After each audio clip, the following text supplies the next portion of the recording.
And we are good to go. Great. Thank you, Madam Secretary, and to all of you. Good morning, and we will call the RTA virtual meeting of the Board of Directors to order. The governor's emergency declaration remains in force during the current COVID-19 pandemic, although we're getting closer. And pursuant to Governor Pritzker's executive orders declaring a public health emergency and recent amendments to the Open Meetings Act, we continue to operate under their permission to conduct our meetings without physical attendance requirements. As the head of this public body, I find it is not prudent or practical to hold an in-person meeting or to have staff or any member of the board at our headquarters during this meeting. We'll quickly now review the guidelines for the meeting. Keep your audio on mute as much as possible to minimize background noise, which may impair the secretary's recording. When you have a question or comment, please raise your virtual hand and Audrey will call on board members who have raised their hands one at a time. When she calls on you, try to remember to lower your hand and unmute before you begin speaking. When we get to voting, as we explained earlier, please raise your hand to make a motion in a second.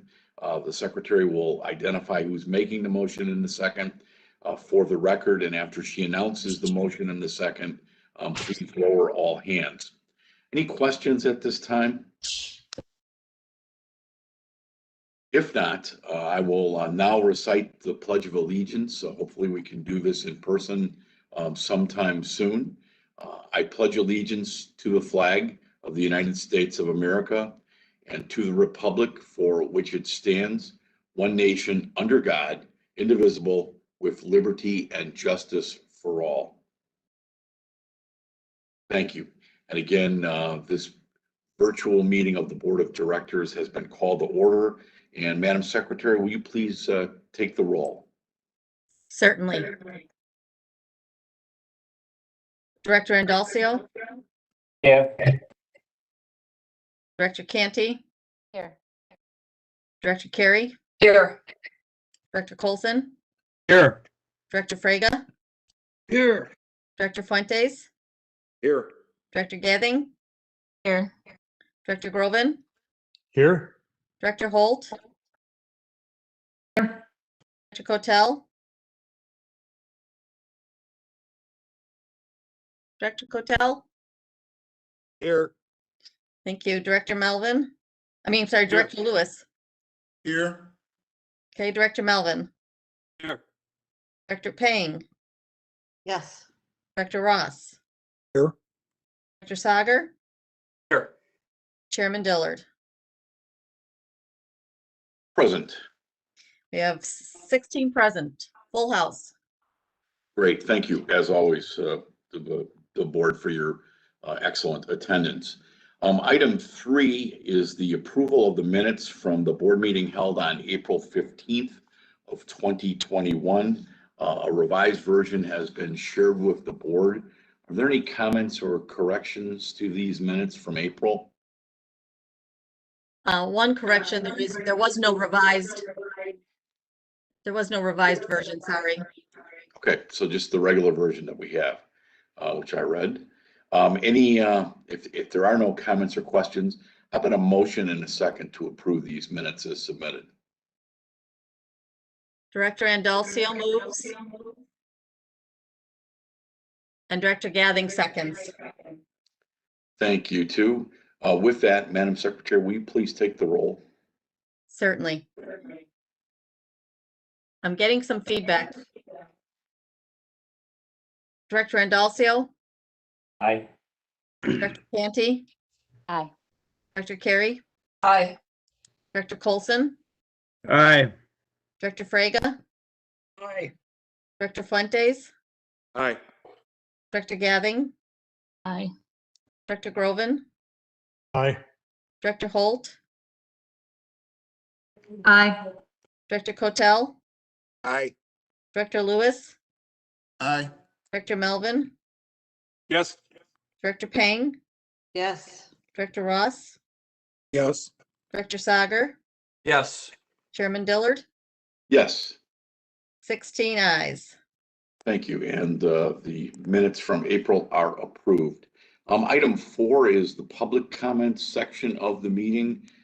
We've asked the public to submit their comments via electronic mail, and any comments received will now be read into the record by the board secretary. Audrey, are there any comments for this month? We have received no public comments for this month. Okay, then we'll move on to item 5, which is Executive Director Leanne Redden's report. Good morning, Leanne. Good morning, Chairman, members of the board. How are you today? Good. I wore my glasses so we could sort of look alike today. I need my glasses so I can read these days. That's my problem. We need to get out of the pandemic so I can get off Zooms and see straight again. Tell me about it. Tell me about it. Excuse me. Mr. Chairman, actually, if you wouldn't mind going on mute, because I think when we've got more than one of us unmuted, we're getting some feedback. So that'll just make it a bit easier. Thank you. So good morning, everybody. Excuse me. Yes. If I see a couple other board members are still not muted, so if they would please mute. Okay, thanks. You scared me there, Audrey. I was like, the voices. So moving on, it finally, I think, feels like spring. So this is a good thing with the weather warming up around us. But before we get into the full agenda, I did want to just describe some recent communication and marketing initiatives, followed by an update on where we're at with our step 3 of our COVID recovery strategy, and finally highlight a few items that you will hear about today and provide you with a brief legislative update. So next slide, please. So as you're aware, in mid-April, we released the results of our COVID-19 ridership survey, which was the first large-scale survey done of current and lapsed riders done across our region since the pandemic began. And the survey provided important insights and data points that backed up essentially what we were seeing anecdotally last year. These points, among the many points and data information we received, the survey confirmed that those who depended most on transit through the pandemic were essential workers, Black and Latino riders, and residents experiencing low incomes. We also learned that most riders on the system were satisfied with the COVID-related safety measures that all 3 operators had been taking. And finally, we learned that, and this is good news, 80% of our lapsed riders plan to return to transit once the pandemic is behind us. In late April, I published a letter focusing on how our economic recovery depends on continued investments in transit using these data points. We also leveraged these findings into some blog posts, social media posts, and radio and television interviews, all to drive home the essential role of transit through the pandemic in our recovery. So our intention is to continue to engage and educate stakeholders and the public through both earned media opportunities through traditional marketing efforts when appropriate. So next slide, please. So which brings me to our recently launched masking campaign that reminds the public that despite increased vaccinations and evolving CDC guidance, masks are still required on all transit vehicles and in stations. So this collaborative effort led by the RTA with input from CTA, Metro and PACE will run from now until the end of June in multiple local media outlets, with a total of more than 2 million print and digital subscribers, in light of some confusion about last week's CDC announcement that of the easing of the mask requirements. But I think it's important that it doesn't remove the masking requirement for us in transit. And we feel that this ad campaign and information campaign is really especially important and very, very timely. So next slide, please. In the following slides, I do want to just quickly show you that you can see this campaign, which launched on Sunday in major local newspapers. And clicking to the next one, this ad shows 4 different characters framed by the windows of each of the agency's respective vehicles, with logos of each of the agencies in the background and on the bottom. So next one. These ads also appear will also appear not just in media, but in transit stations, and are really meant to break through the clutter of sort of the many masking messages that we've all been seeing over the last year. And so finally, the next slide. From here, we envision developing a multi-phase marketing effort to rebuild transit, as well as pride in the region's transit system and communicate its environmental, economic, and quality of life benefits. So you'll be hearing more about that in our future meetings, and you will hear a little bit more about this actually, how it also fits into our the step 3 of our COVID recovery strategy. And I think this art is really cool. It's very exciting, and the service boards really, really like it. So it's nice, bright, and sort of makes a statement. So next slide, please. There you go. Thanks. If you're a frequent reader of the RTA's blog or our bi-weekly newsletter, you'll have also recently seen work highlighting 2 last mile mobility pilots in Oakbrook and Bannockburn. Exploring solutions to the first and last mile challenges is one way the RTA is continuing to be committed to helping transit stay competitive, which of course is one of the goals of our Invest in Transit strategic plan. In addition to the report, the blog post includes a link to an interactive story map that describes all 6 current pilots across the region that we're working on. And I encourage you to take a look at that via our website if you have not already seen it. And if anyone doesn't know how to find it, let us know and we will send you directly a link. And then next slide, please. And with that, we'll give you a brief update on where we're at with our recovery strategy. Throughout April, teams from the RTA, CTA, Metro and PACE have met weekly to develop a new capital allocation structure for determining the distribution of capital funding for 25 and 26. These meetings have been very productive and represent direct implementation of the Invest in Transit plan. We will present the capital allocation proposal to you at your June meeting, at which point it will be released for public comment before being considered for a vote in July. In June, we will also receive the first presentation laying out the central focus of step 3, which is the development of the region's next strategic plan. One part of that process will begin today when you consider the 2020 budget call. While this call follows the same process and calendar as we always have, it acknowledges this past extraordinary year.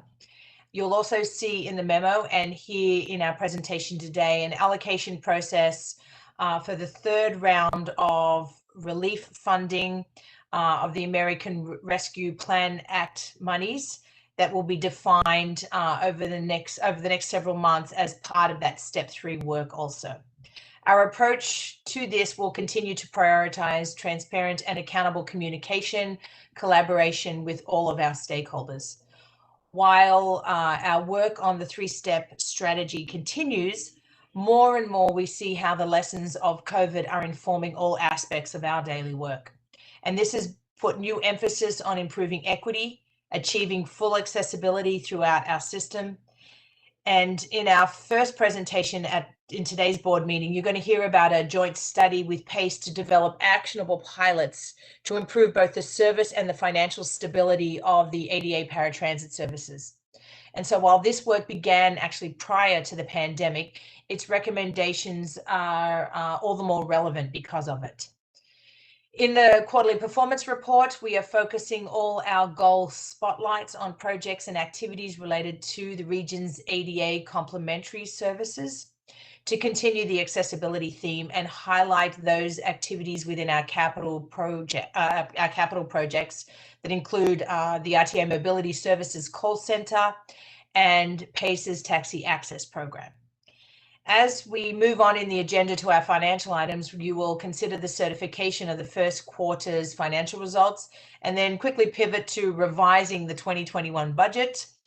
And as I've said many times, as we continue to recover from the pandemic, this will likely not be the last budget amendment for this year.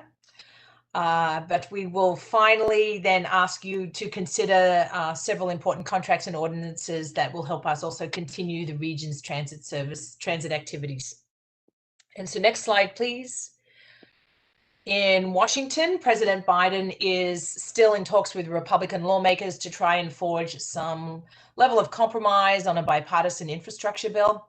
In April, a group of Republican legislators offered up a $568 billion infrastructure spending proposal to counter President Biden's $2.3 trillion American Jobs Plan.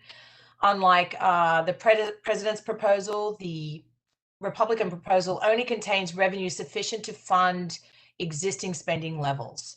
Many Democrats have also publicly stated that they appreciate the Republican counterproposal, but have indicated they believe the funding levels are too low.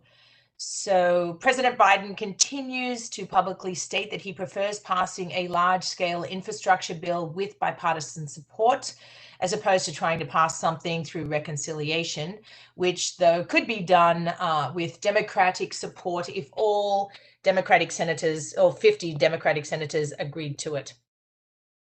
We continue to communicate the region's priorities to members of the Illinois delegation as these infrastructure discussions continue. In the past week, Chairman Dillard and I met with Congressman Garcia and Congresswoman Newman, both key members of the House Transportation and Infrastructure Committee, and will continue to keep the board updated on any new developments. In Springfield, legislators are working to craft a fiscal year 2022 budget prior to the General Assembly's May 31st adjournment date. The RTA and service boards have been communicating with legislators and staff regarding the importance of consistent and reliable state funding as our transit system continues to move towards recovery. And then finally, on the next slide, we'll quickly just give you a quick snapshot of the state delinquency figures for this month. Through the end of April, the state owes the RTA $132 million in the combination of debt service reimbursement and the match to the sales tax. The state is about 10 months behind on the debt service reimbursement, and only about 1 month behind on the sales tax match. They have done a lot to catch up in this on these payments to us, which is good news.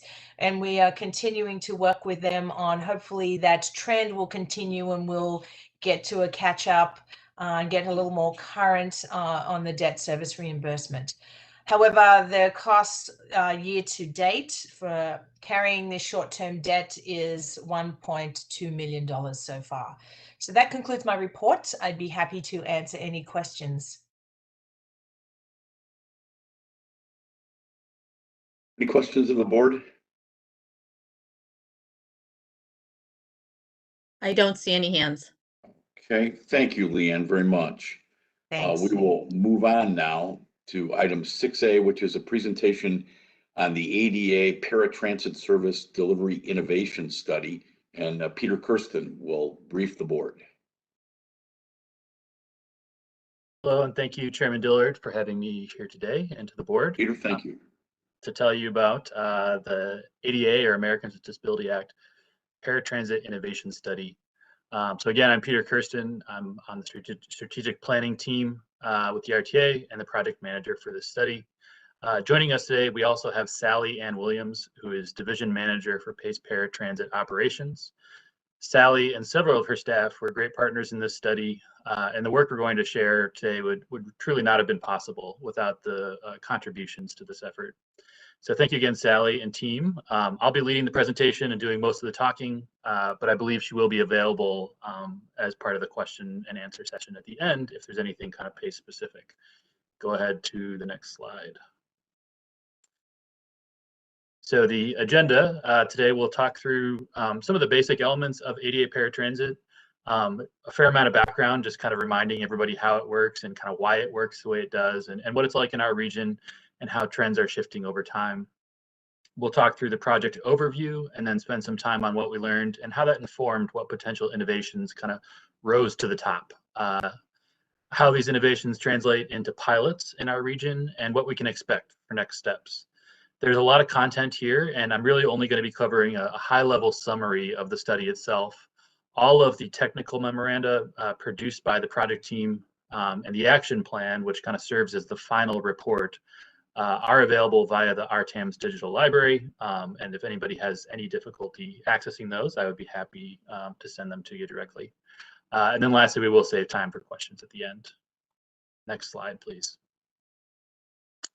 So the Americans with Disability Act, or ADA, requires public transit agencies to provide complimentary paratransit service to people with disabilities who cannot use fixed route bus or rail service because of a disability. The ADA regulations specifically define a population of customers who are entitled to this service as a civil right.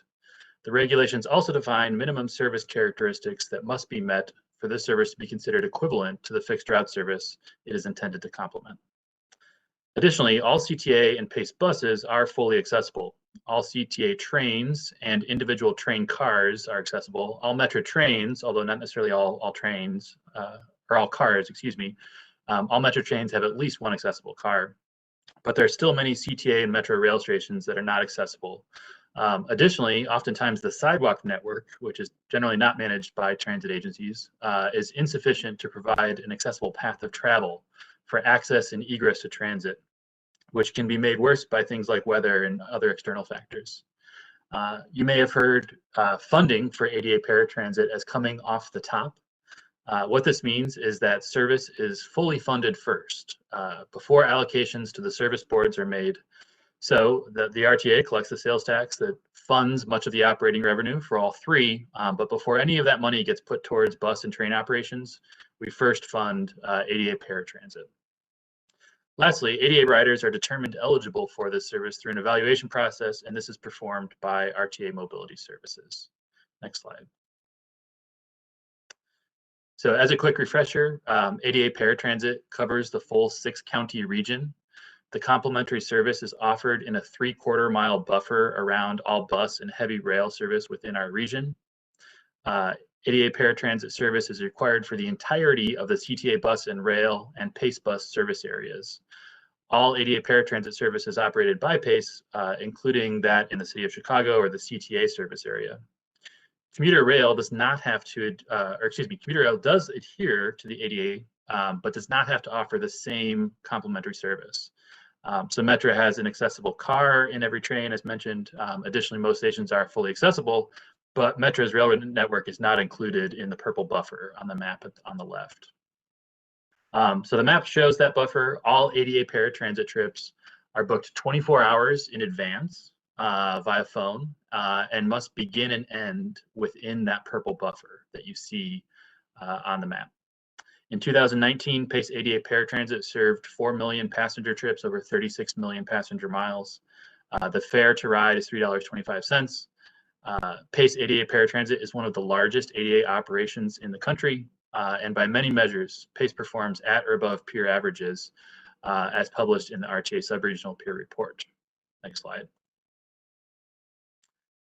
So the figure on the right shows ADA paratransit trips by service. So Chicago, suburban service, and then the Taxi Access Program, or TAP, you'll hear it referred to as. You can quickly see that service within the city of Chicago represents the lion's share of all trips on the system. And over the past decade plus, there has been consistent concern about huge growth in total trips. This was even one of the reasons this study was undertaken. And while there is certainly evidence that our regional population is getting older and perhaps more reliant on paratransit type services, this really hasn't played out in trip generation on the ADA system. The big jump in trips that you see from 2010 to 11 is actually related to a change in trip counts, or more specifically, counting of companions as a separate passenger trip. So many travelers travel with a companion, and previously those weren't counted, but that change happened, and that's where you see the big jump in this graph. Since 2011, trips have stayed relatively steady in the city, with modest growth in the suburbs and TAP, and then obviously all trips dropping off significantly due to the pandemic. Additionally, since ADA paratransit riders are determined eligible for the service, we can map home locations and count them in each census tract. So the map on the left shows where registrants are distributed throughout the 6 counties.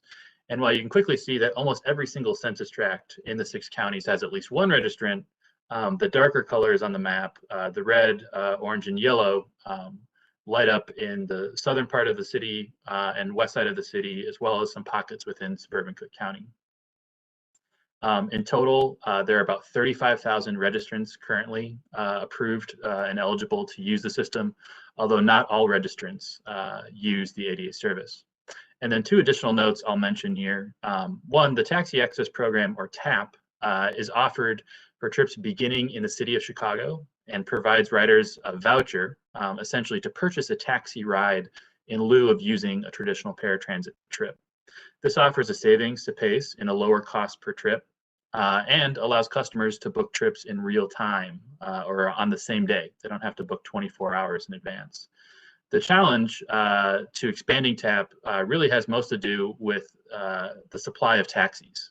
Taxis are really only prevalent in the city of Chicago, and then obviously downtown, near the airports, and on some pockets in the north side of the city. Secondly, it's also worth noting here that in addition to ADA paratransit, PACE also operates a variety of other paratransit services throughout our region. These are often referred to as Dial a Ride, PACE on Demand, Call and Ride. While many of the things that we learned through this study may be applicable to paratransit more broadly, the study was exclusively focused on ADA paratransit service. Next slide. So last piece of background here, and then we will jump into the study. While growth in trips has not expanded as steeply as some may have projected in years past, the cost to serve trips has seen an increase in the past 10 years. So from 2009 to 19, annual operating expense grew roughly 27% in inflation-adjusted dollars. In thinking about operating costs, it is also worth noting here that PACE contracts all of the ADA service out to a number of different providers. These increasing costs, like the kind of projected increase in demand, were one of the reasons, again, that this study was undertaken. Next slide. So with that background, I'll jump now into the project overview. The purpose of this project was to identify innovations that can be piloted in the real world and in relatively short term. At the outset, the pilot concepts covered a range of operational elements, including improved system sustainability, cost containment, and improving PACE's ability to adapt to shifts in demand, technology, and rider needs. Since then, the project team has honed in on specific innovations to pilot, which we'll cover in a moment. The project team was led by consultants from IBI Group, Demand Trans, and Fish Transportation Group. The effort also had 2 committees guiding the work, which included executives and staff from PACE and RTA, along with the board chairs of several of the citizen advisory groups. Next slide. The project team has agreed to a set of principles that are guiding the work based on preserving the integrity of the system and remaining compliant with regulatory requirements. Next slide. The project is also leveraging the goals from Invest in Transit, and as well, efforts have been made to ensure that this project is in alignment with other strategic activities, even as priorities may shift over the course of the project timeline and in response to the impacts of the pandemic. Next slide. So the complete scope of work is shown here. This included identifying challenges to sustainability or kind of the existing conditions of the system, a literature review, looking at what everyone else is doing, and then an initial identification of potential innovations, which was then kind of whittled down through a process of modeling and analysis, evaluation criteria, and a peer workshop, where we had an opportunity to talk with others who have piloted some of these concepts in the real world. And then lastly, an action plan for recommended innovations. And again, this document serves as the final report of the study itself. Next slide. So now getting into the analysis of the study and the work the project team did. First up is challenges to sustainability. And I'll just reiterate here, I'm really just going to provide a very high level summary. If anyone's interested in more, there is a lot of technical documentation online that you can access via RTAMs. So first up, ridership. The city of Chicago, again, accounts for about 72% of all system trips. Only 6% occur outside of Cook County. So while the ADA network does serve all 6 counties, the bulk of trips are happening within Cook and the city itself. And as we get into the modeling and analysis and the recommendations, you'll see that this is where the focus is. To really move the needle on cost or productivity, you have to be focused on where the trips are and where the demand is, and that's really within Cook County and then the city of Chicago. Changing demographics. So population is shifting from Cook to the collar counties. Population is growing in our region where there is less transit and areas that are harder to serve with transit. This is true both for fixed route and the ADA system as well. Eligibility and certification. There have been increases in the number of people that have become eligible or have sought to become eligible, but this has not translated into a larger demand for trips. But of course, that may change in the future. Financials and funding. Cost per trip has increased. TAP, or the Taxi Access Program, again, remains the most cost effective. While costs aren't out of control, money spent on the ADA system does become a limiting factor for the other modes. Again, we fund it first. So that is something to keep in mind here. Service delivery. Challenges reflect the complexity of other factors, such as these demographic shifts we've identified, emerging technology, labor, and things like road congestion. All of these vehicles are operating in traffic. Changing mobility and emerging technology. So building on non-dedicated vehicle success, such as TAP. So non-dedicated vehicles, again, not a PACE bus, but a taxi that is owned by a third party. Building on the success is limited by some uncertainties. Things like Uber and Lyft, these services have grown exponentially, but how sustainable are they? Are these businesses in the long term? How sustainable are they as partners for the ADA service? And then lastly, flexibility in the current platform. So again, the size and scope of the PACE ADA system really cannot be overlooked. It's a very large operation, again, one of the biggest in the country. Additionally, commitment to Trapeze as PACE's technology partner has served them well, but is an additional operational component to consider in any sort of a pilot you're planning. Next slide. So after working through the challenges to sustainability, the project team then focused on identifying potential innovations. These are the menu of options that we have whittled down by the project team as to advance or not, and then presented to the advisory committee for their kind of screening and feedback. The options visualized here as a text cloud are extensive, ranging from new and emerging technologies such as mobility on demand, autonomous vehicles and electrification, to more conventional things like looking at the application of conditional eligibility to individual trips, or pricing policies or communications as ways to reduce costs through innovation. Next slide. With input from the advisory committee, this list was advanced for modeling and analysis.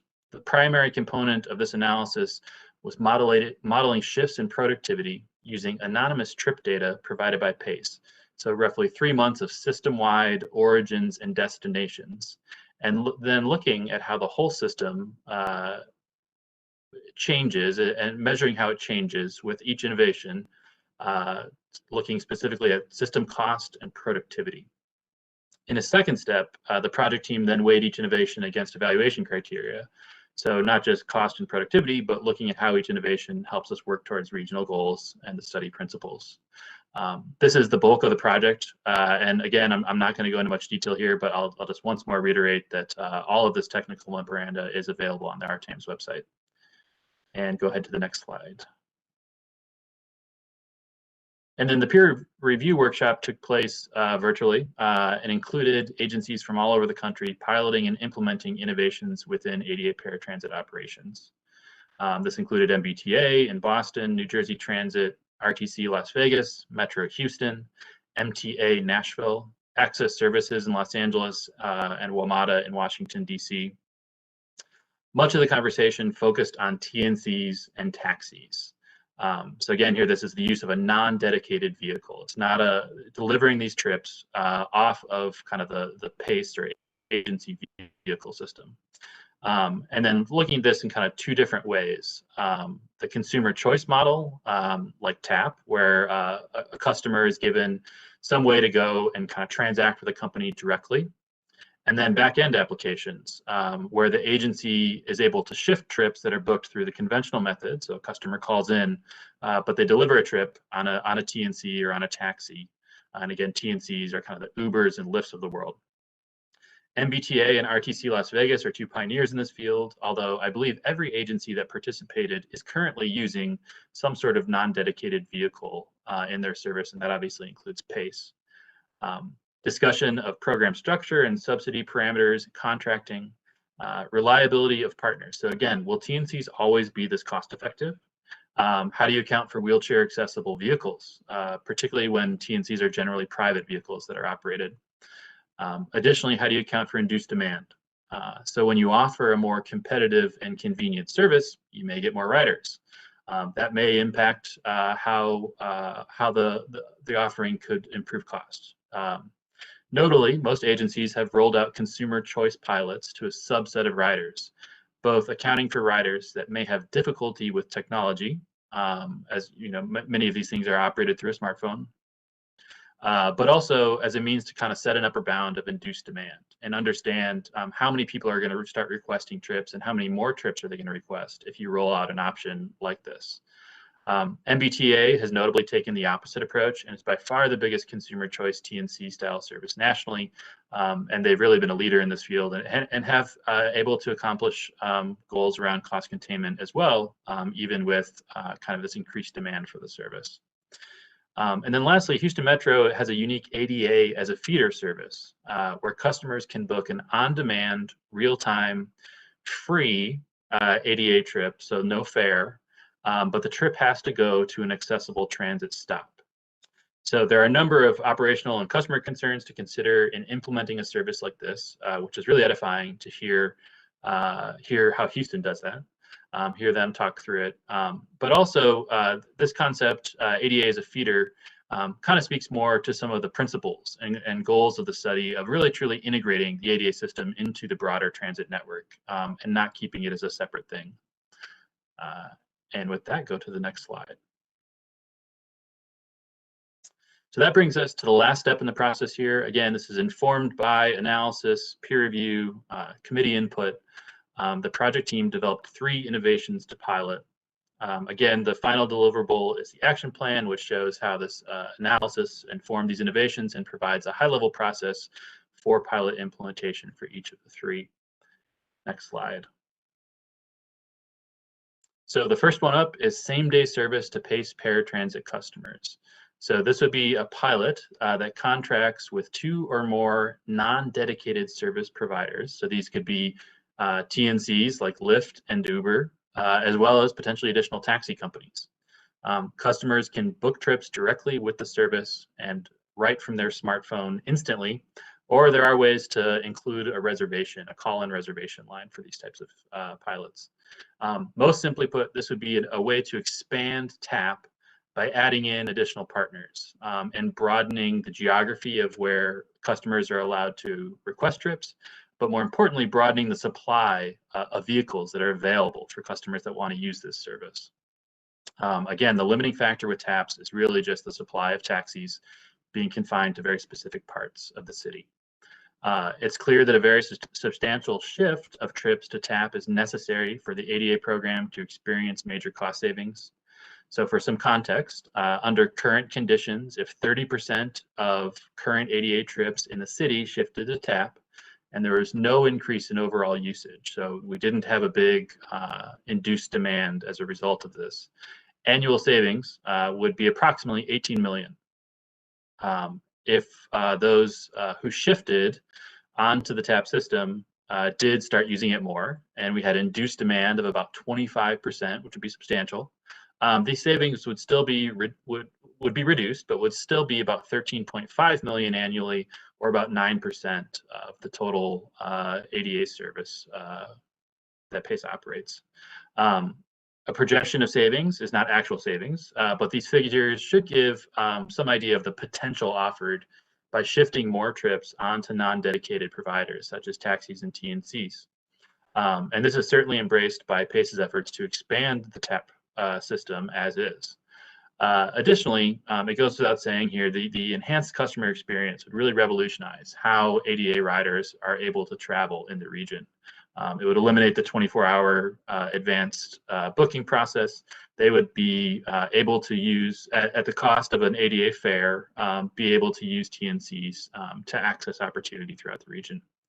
So a potential pilot could be deployed in Q3 of 2022. And then the concept would be to pilot this in suburban Cook County. So test out some of the challenges in an area of high demand, and then possibly expanding into the future. Next slide. So the second one is enhanced use of non-dedicated vehicles. So this is with the first one, the customer has the choice to use a non-dedicated vehicle, a TNC or a taxi. And this one, the service offering is available to PACE. So in their scheduling of advanced booked paratransit service. This would mean taking trips and diverting them onto taxis and TNCs kind of on the back end. This would build on PACE's current success in select areas, allowing them to expand to include TNCs like Uber and Lyft. Analysis here from the project team actually identifies this use of non-dedicated vehicles and the corresponding reduction in service from the dedicated fleet as the most financially impactful option of the three identified.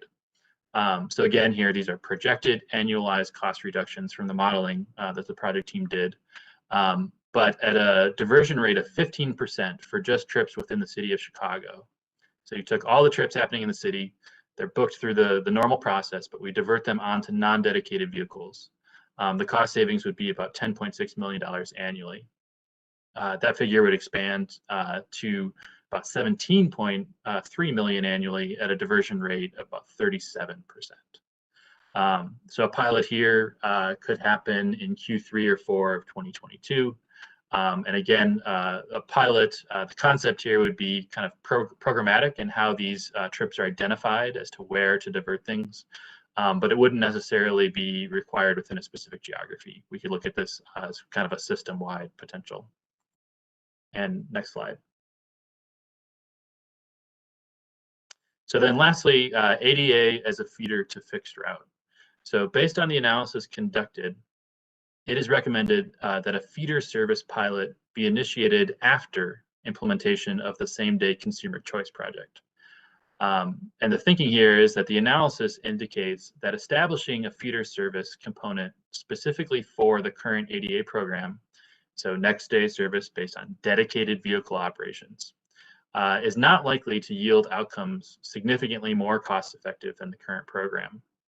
So to kind of rephrase that, just running an existing agency bus booked under the same process really doesn't yield a whole lot of cost savings as a feeder service. It also introduces a number of operational challenges. Some of this has to do with where people using ADA paratransit are traveling. The transit generally goes downtown. ADA trips aren't necessarily organized in the same pattern. Instead, the idea here would be to base the feeder service pilot on the same kind of components of the same-day consumer choice model, where trips can be delivered at a much lower cost than if an agency vehicle is used. So the pilot concept would be to introduce this option as kind of an added element to the same-day service, and actually use pricing policy to incentivize trips to ADA accessible stations. So if we had this same-day service pilot operating for a fee, for a fare, the rider can travel from their origin to their destination, or perhaps for no fare, they can travel from their origin to a CTA rail station and then complete their trip on accessible transit. So again, this pilot could be in Q2 of 2022 or Q1 of 2023. Pilot, again, is an add-on to the same-day service, the first option we identified. And next slide. So the study has concluded, and the RTA's direct efforts will be in presentations such as this with stakeholders, riders, and the general public as appropriate. The pilot implementation will be led by PACE with support from RTA. Some of the operational and planning work outlined in the action plan has already begun or completed in some situations. The action plan represents kind of the consultant recommendations and certainly serves as an innovation strategy to guide action. And PACE will now work towards implementing these recommendations within the context of their other strategic and operational efforts. And obviously, the realities of COVID recovery and kind of the challenges that are faced within the region today. Next slide. So thank you again for having me to speak about this important study. With that, I will open it up to any immediate questions or comments. Thank you, Peter. That was great. Any questions? And Sally Williams from PACE is also available for questions. We do have a couple board members that I've identified. First is Pat Carey. Thank you, Peter. Great presentation. My question might be more for Sally from PACE. I am curious. I think these sound like very exciting ideas and exciting pilots. I'm curious what the time frame is for PACE to select one to pilot. The way you presented it, the ADA feeder to the fixed network is an add-on. So I guess the question, it's kind of a two-part question. What's the time frame to pick a pilot and get started? And would you be likely to pick 1 and 2, or just pick either the same day or the enhanced, either the consumer choice or the PACE choice on using the TNCs and the taxis? That's a very good question. And the timing is actually very good because PACE has initiated a technology project as a whole for enhancing our current system. So we have already started down that process of enhancing the Trapeze network and our network, and to work with our providers to implement some of this stuff. So for instance, the TNCs that we were talking about, incorporating them maybe into the call center for undedicated service. We're managing a significant amount of undedicated service now through taxi providers. So we have that connectivity already, and we are starting to build on that for the possibility of incorporating TNCs into that model. And in addition, we've also are in the process of putting together well, the RFP's been prepared and it should be out pretty soon for a consultant to provide us some assistance in developing specs for an RFP for the purchase of a platform for communication with not only taxi cabs for the taxi access program, but also for the possibility of building on that to communicate with TNCs a little bit more directly. But certainly non-dedicated service is something we're familiar with, and how to incorporate that into our current service models. So all in all, the study just happened to been in the process as we were launching some of the enhancements to technologies that really worked out well with the timeline for initiating some of these goals and objectives. So I hope that answers your question in terms of I think it does. Okay. I think it does, Sally, and thank you. So the timeframes that were in Peter's presentation, Q3 2022, that is realistic. That's what you might be approaching for a pilot. It sounds like you're laying a lot of the groundwork. Maybe it would even be sooner. Yeah, and we're hoping it would be sooner, but we're on this to be cautious and making sure we do a good job. We want to make sure that we lay everything out appropriately and initiate it at the proper time. So we are currently in the process of upgrading our system now. And so that's due to go live sometime in August, late August, 1st of September. And concurrently, we are adding other modules that would help with some of these initiatives. So we're hoping that we'll be in good shape by mid-2022 to start initiating, or at least start building on what we need to initiate some of this stuff. And then concurrently, obviously, there are things that we can do. There are all sorts of things besides the technology end of it that need to get done to be able to initiate some of these. And so those are some of the things we can do concurrently as we're building up the technologies needed to do this. Yeah. Okay, thank you. Director Fuentes? Thank you.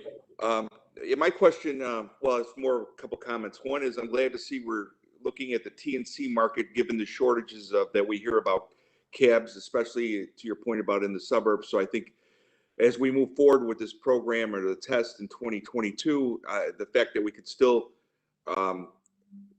use TNCs is going to be very important, I think, moving forward as people go back to jobs, given the COVID situation. The second thing is, it's very important that I'm glad to see that we're involving organizations that deal with people with disabilities, because obviously those are the customer that we're working with. And it's always important to get their,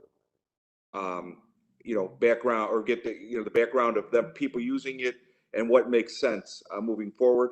And then the third thing is just when we do with the fixed ride, with fixed route, getting them to fixed route, let's remember that it's sometimes at the end of the fixed route, they're also going to need that last mile. So we need to coordinate both in the beginning of getting it to the fixed route and then also at the end of the fixed route to really, so people can really use the fixed route, because the majority of the people that I know always prefer to use fixed routes whenever possible because of the reliability and the access they have as far as, everyone getting on as opposed to waiting for another car. So those are my only comments. Thank you. Director Gathing? Well, thank you for that presentation. I'm curious as to the factors that make the provision of service by rideshare and taxis cheaper than the provision of service using designated paratransit vehicles. So we can talk a little bit about those factors. Sure. So non-dedicated vehicles have other options. So those drivers and that affiliation they have other businesses to fill the holes in their day. With dedicated service, it's just that we hire contractors that have drivers that are dedicated to our service and our service only. There are no other services of it. They cannot perform any other services while they are in PACE service. So it's a little bit different. In other words, one of the reasons that taxi has worked out for us, and I'm not talking about necessarily the taxi access program because that's a completely different program, but the contracted taxi services, we were able to provide a market to those folks that they hadn't tapped into, and that was very attractive to taxi cabs because they had some downtime and they could fill that downtime with some of our paratransit trips. So that worked out well there. So there is some cost savings there, but I do want to make sure that people understand that with contracted taxi, much like our dedicated providers, all our taxi cab providers have to adhere to all of the background checks, drug and alcohol programs, and training and so forth, just as our paratransit drivers. So they may be an added cost, but it's still, for the most part, more cost effective using them than dedicated service. And then on the taxi access program, which is a completely user side subsidy program, that is at the customer's discretion as to what taxi they use, when they use it, and so forth. So we subsidize that program. So that is whatever we pay when we hail a cab is the same fare that is being charged to that customer. So that's a little bit different. I hope that answers your question. It does. Thank you. Mm-hmm. I did see some hands earlier, but they've come down since. Anybody else with questions? Yeah, Madam Secretary, I have a question to Sally or to Peter, or I don't know if Jeremy LaMarche is on or not, because Springfield's, the state, we get a small portion of funding for ADA paratransit from the state. What's the state's history over the last couple of years about their commitments to ADA funding?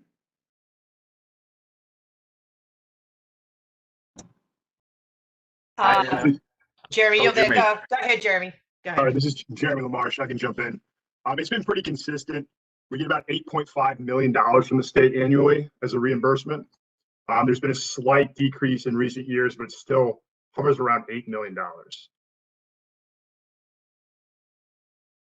Great. And as Peter said at the onset, I remember early in my chairmanship, traveled to Washington, met with the Assistant Secretary of Transportation, and it was at a time when the state was actually looking at reducing ADA paratransit funding. And he looked at me and said, this is not a transportation issue, Mr. Chairman, it's a civil rights issue.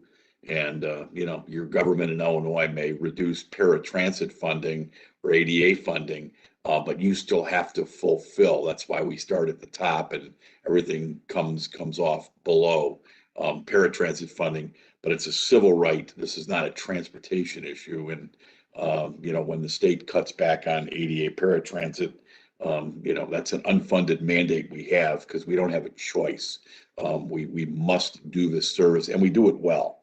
I will tell you, you know, we do it so well. Sally's on here. You know, CTA a number of years ago, long before I arrived on the scene, said, "Hey, Pace, you do this so well, and it's so complex, it's so difficult." So I'm aware, you know, that we have issues from time to time. But Sally, you know, you and the employees at Pace do a remarkable job delivering an incredibly difficult service. And, you know, you are probably one of the top 2 or 3 providers of this type of service in the United States. So we do it well. There's always room for improvement. But this is a civil right that, you know, that I tell my friends at the state level, you can't cut this because, you know, this is, there's all kinds of precedent, including court decisions that say this is a civil right. It's not a transportation issue. So thank you. And Sally, thanks for joining us. Really appreciate it. Sure. Very welcome. Any other questions before we move on to 6B on the agenda? I do not see any hands for this item. Great. Thank you. Thanks again. Thank you, Peter. 6B is a presentation of the quarterly performance report for the first quarter of 2021. And Karen Allen, you are on. Thank you, Chairman. Good morning. Good morning, Morning. board members and everyone listening. Karen Allen, I'm a principal analyst. I work with Peter in the strategic planning group. I'm here to present the first quarter performance results. Our quarterly performance presentations to the board always show results on a year-to-date basis. So this presentation compares performance for various metrics for the first quarter of 2021 in comparison to first quarter performance of 2020. Next slide, please. We continue to use the 3 goals for Invest in Transit, our regional transit strategic plan, to structure our quarterly reports. I will discuss service board operational and financial performance within the context of each strategic goal, as well as use a spotlight to focus on projects or programs related to each goal. 2021 will be a unique year as greater numbers of the public get their vaccinations, businesses revise or eliminate capacity restrictions, and workers determine their tolerance of returning to transit for the commutes they make. As we go through the quarterly presentations this year, we'll be making comparisons to 2020, a year that saw unprecedented drops in ridership, service levels, and fare revenue. Please keep in mind that the first quarter of 2020 had 2.5 months of relative normalcy before the pandemic was declared on March 11th. So our year-over-year comparisons are a little difficult to make. Next slide, please. The first strategic goal, deliver value on our investment, focuses on 2 key questions. Did we get more funding, and are we efficient stewards of the funds that we have? Next slide. For this goal, we monitor progress by tracking capital and operating funding and expenditures. Looking at first quarter results, capital funding increased by $323 million from 2020. Capital expenditures of $244.4 million was a 14% decrease from 2020. The system-wide operating cost per passenger trip was significantly higher in 2021 compared to 2020, when we had those 2.5 months of good ridership before the pandemic happened. And for the same reason, the fare revenue per passenger trip was down 25% in comparison to the first quarter of 2020 and was $1.38. Next slide, please. As Leanne mentioned, this quarter we're focusing all of our goal spotlights on projects and activities related to the region's ADA complementary services. They're operated by PACE for the entire region with support from RTA on eligibility certification. For the first goal spotlight, I'd like to give you an update on capital program projects that support ADA paratransit services. As part of the Rebuild Illinois program, $20 million was allocated to ADA projects, and $10.5 million of that has already been programmed. $4.4 million was programmed in 2020 for the purchase of a transfer site in Schaumburg, which will provide a location to connect between rides when a transfer is needed, as well as funding for technology enhancements that include better integration of ADA payments with the vending system, an upgrade to the scheduling system, and easier online booking of rides. To date, PACE has acquired the property in Schaumburg for the planned transfer center and will award the project to a bidder later this year.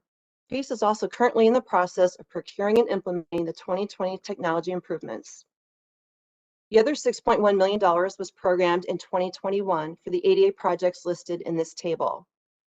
The 2021 funding will be used to renovate the Schaumburg transfer facility, pilot a real-time departure board system, and to provide easier fare payment options for customers. In future year funding, PACE has plans to build an additional transfer center, as well as look for other technological enhancements for customers. Next slide, please. Moving on to the second goal of Invest in Transit is build on the strengths of our network, where we ask the questions, do the region become more transit friendly, and are we focusing our limited resources wisely? Next slide. For this goal, we've been measuring vehicle or the amount of to our riders for each of the 10 years, and now showing the year percent change above each bar. The trend generally upward through 2016, flattened out in 17, and since then we've seen annual decreases, with 2021 of course showing the largest decrease as the pandemic declines were in full force. Vehicle revenue miles for the first quarter of 2021 were 13.8% lower compared to 2020. Time period here, down 14.1%. Next slide. For the second goal spotlight, we're focusing on RTA's mobility services call center activity through the first quarter. The mobility services department has a crucial role across the entire RTA service area by manning call centers, providing travel training and other outreach services, and overseeing the ADA paratransit certification process. As you can imagine, travel training and public engagements have been somewhat curtailed throughout the pandemic, but our call centers have remained a critical link to our customers. This chart shows call center activity as a year-over-year percentage change from 2020 levels with ADA services, fare programs, and travel information center call lines throughout the first quarter of 2021. As you can see, ADA and fare programs call center activity, shown by orange and blue lines, tracked fairly steadily and somewhat higher than the dashed black line, which represents regional ridership, which stayed roughly 70% below 2020 levels for most of the first quarter. ADA and fare call center activity, as well as ridership, showed a significant increase in the second half of March 2021 versus 2020, when the pandemic was taking hold. The Travel Information Center, in contrast, tracked more closely to the regional ridership through most of the first quarter, but has not seen the same recovery in activity yet. To give you an idea of the scale of the call center activity, the three call centers took over 126,000 calls in the first quarter of 2021. This translates to about 1,800 calls per weekday, showing us that the call center activity is an important customer service. Next slide, please. The third goal is stay competitive, which asks the questions, are we providing the kind of services that people want to ride, and are people satisfied with it when they do? Next slide. For this goal, we track ridership as well as metrics related to speed and reliability, which can influence whether people decide to use transit. System-wide ridership for the first quarter of 2021 was 39.7 million, a difference of 74.6 million compared to Q1 2020. That's a 65% reduction. Of course, you have to keep in mind the pandemic was declared on March 11, 2020. So this 2.5 normal months of ridership in the first quarter of 2020 are what we're comparing to. We've seen preliminary ridership numbers for April and May of 2021, and they are showing improvements as the vaccine rollout continues. The system-wide average speed for the first quarter was 14.6 miles per hour, roughly equal to 2020. CTA and Pace Bus both had on-time performance around 82% for the first quarter, which was lower compared to the first quarter of 2020. Metro also reported lower on-time performance in 2021, but did meet their target of 95%. And at this time, CTA Rail on-time performance was not available. Next slide, please. For this goal, we track ridership.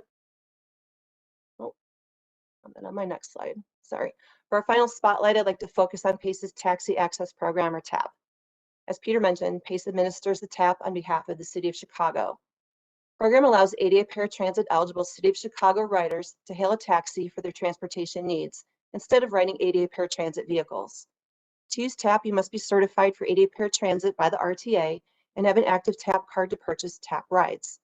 Riders pay a $3 per ride fare and are responsible for any charges over $30. Since riders use regular taxis, there's no need to reserve a trip a day in advance. On March 23, 2020, PACE implemented a new policy to waive the $3 City of Chicago TAP fare as part of its COVID response plan. The blue bars in this chart show the total number of Chicago ADA paratransit trips, and the yellow line shows the number of TAP trips taken over the past 12 months for which we have data. At the highest point, TAP trips comprise nearly 1/3 of the City of Chicago ADA paratransit eligible trips. Next slide, please.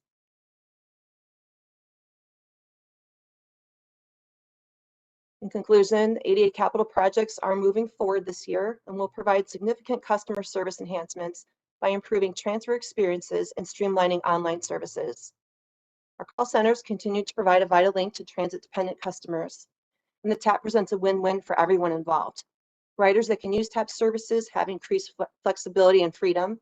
The use of TAP frees up ADA paratransit service for people not eligible for TAP rides. The $30 cap on the cost of the trip helps to reduce ADA paratransit expenses. That concludes my presentation. I appreciate your time and attention, and I'd be happy to take any questions. Great, thank you, Karen. Any questions from the board or comments? I am not seeing any hands raised at this time on this subject. Okay, excellent. Let's move on then to item 7A, which are resolutions certifying the financial results for the first quarter of 2021. And B, this is yours. Right. Good morning, Mr. Chairman and members of the board.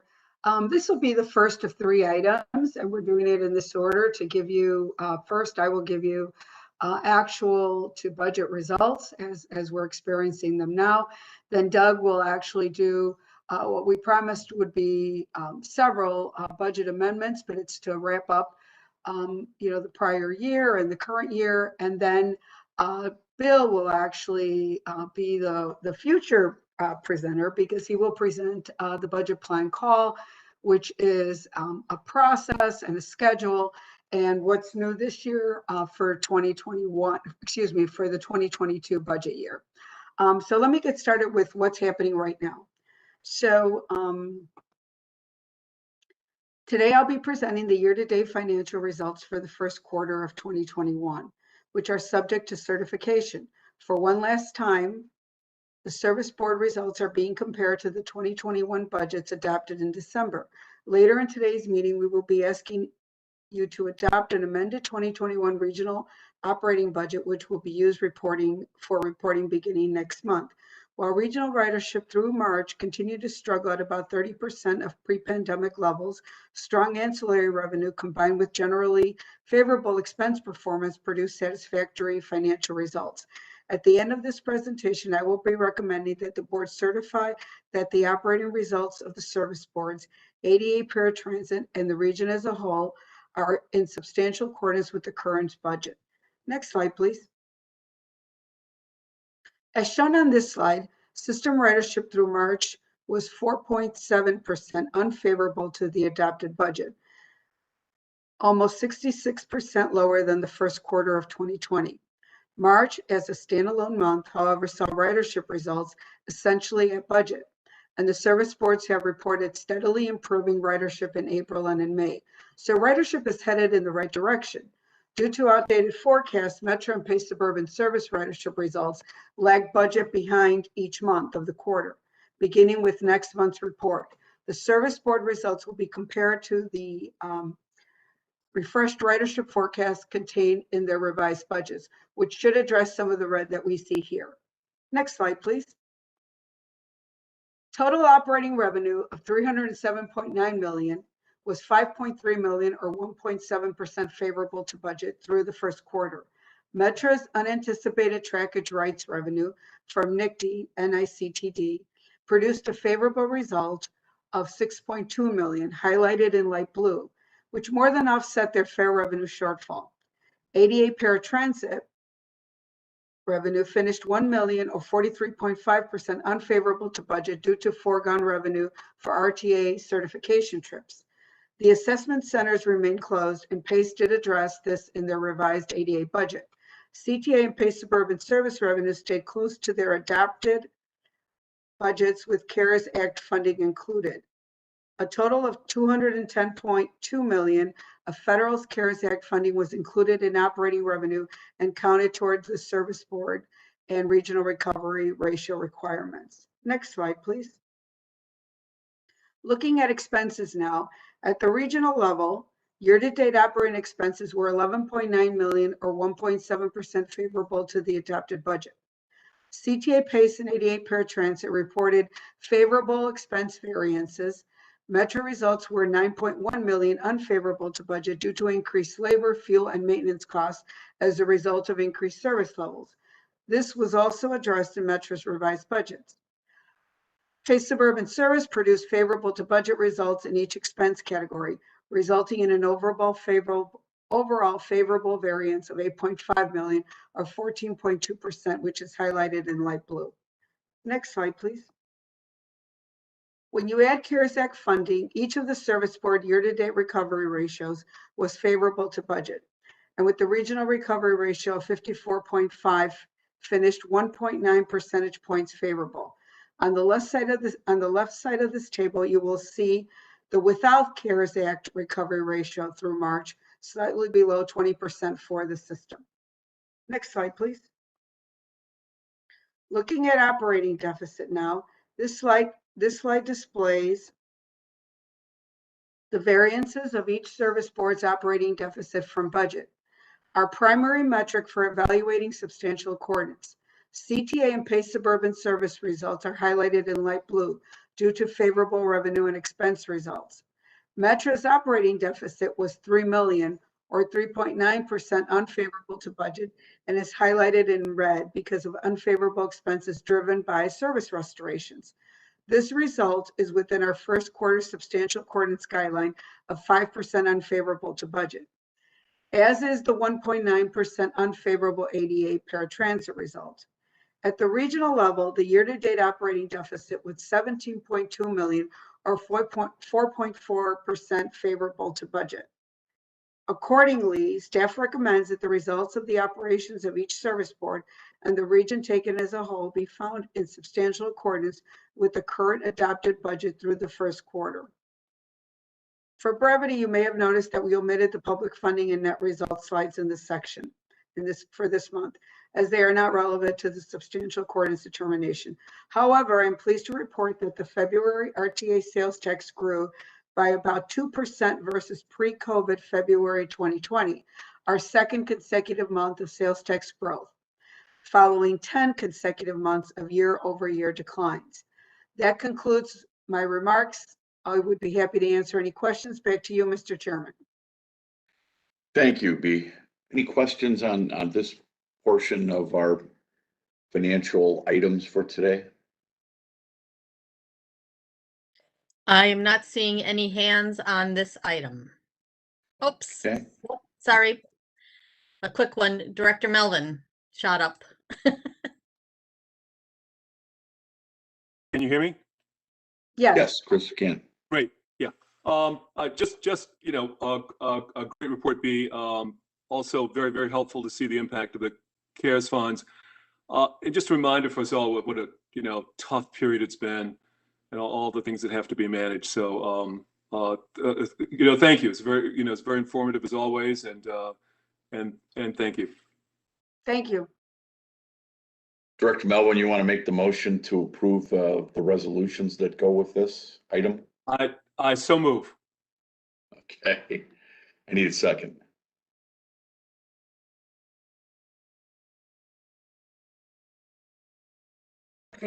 I'll second it. Director Groven. Director Groven seconds. Great. With that, Madam Secretary, please take a roll call. Director Andalcio. Aye. Director Canty. Aye. Director Carey. Aye. Director Colson. Aye. Director Frega. Aye. Director Fuentes. Aye. Director Gathing. Aye. Director Groven. Aye. Director Holt. Yes. Director Cotel. Aye. Director Lewis. Yes. Director Melvin. Yes. Director Payne. Yes. Director Ross. Yes. Director Sager. Yes. Chairman Dillard. Aye. 16 ayes. Thank you. And these resolutions certifying the financial results for the first quarter are adopted. Moving on is item 7B, which is an ordinance amending the 2021 Regional and Service Board budgets in this tough year. And Doug, will you brief the board on this one, please? Yes, good morning, Mr. Chairman and members of the board. This is Doug Anderson, Manager of Operating Budgets and Analysis here at the RTA.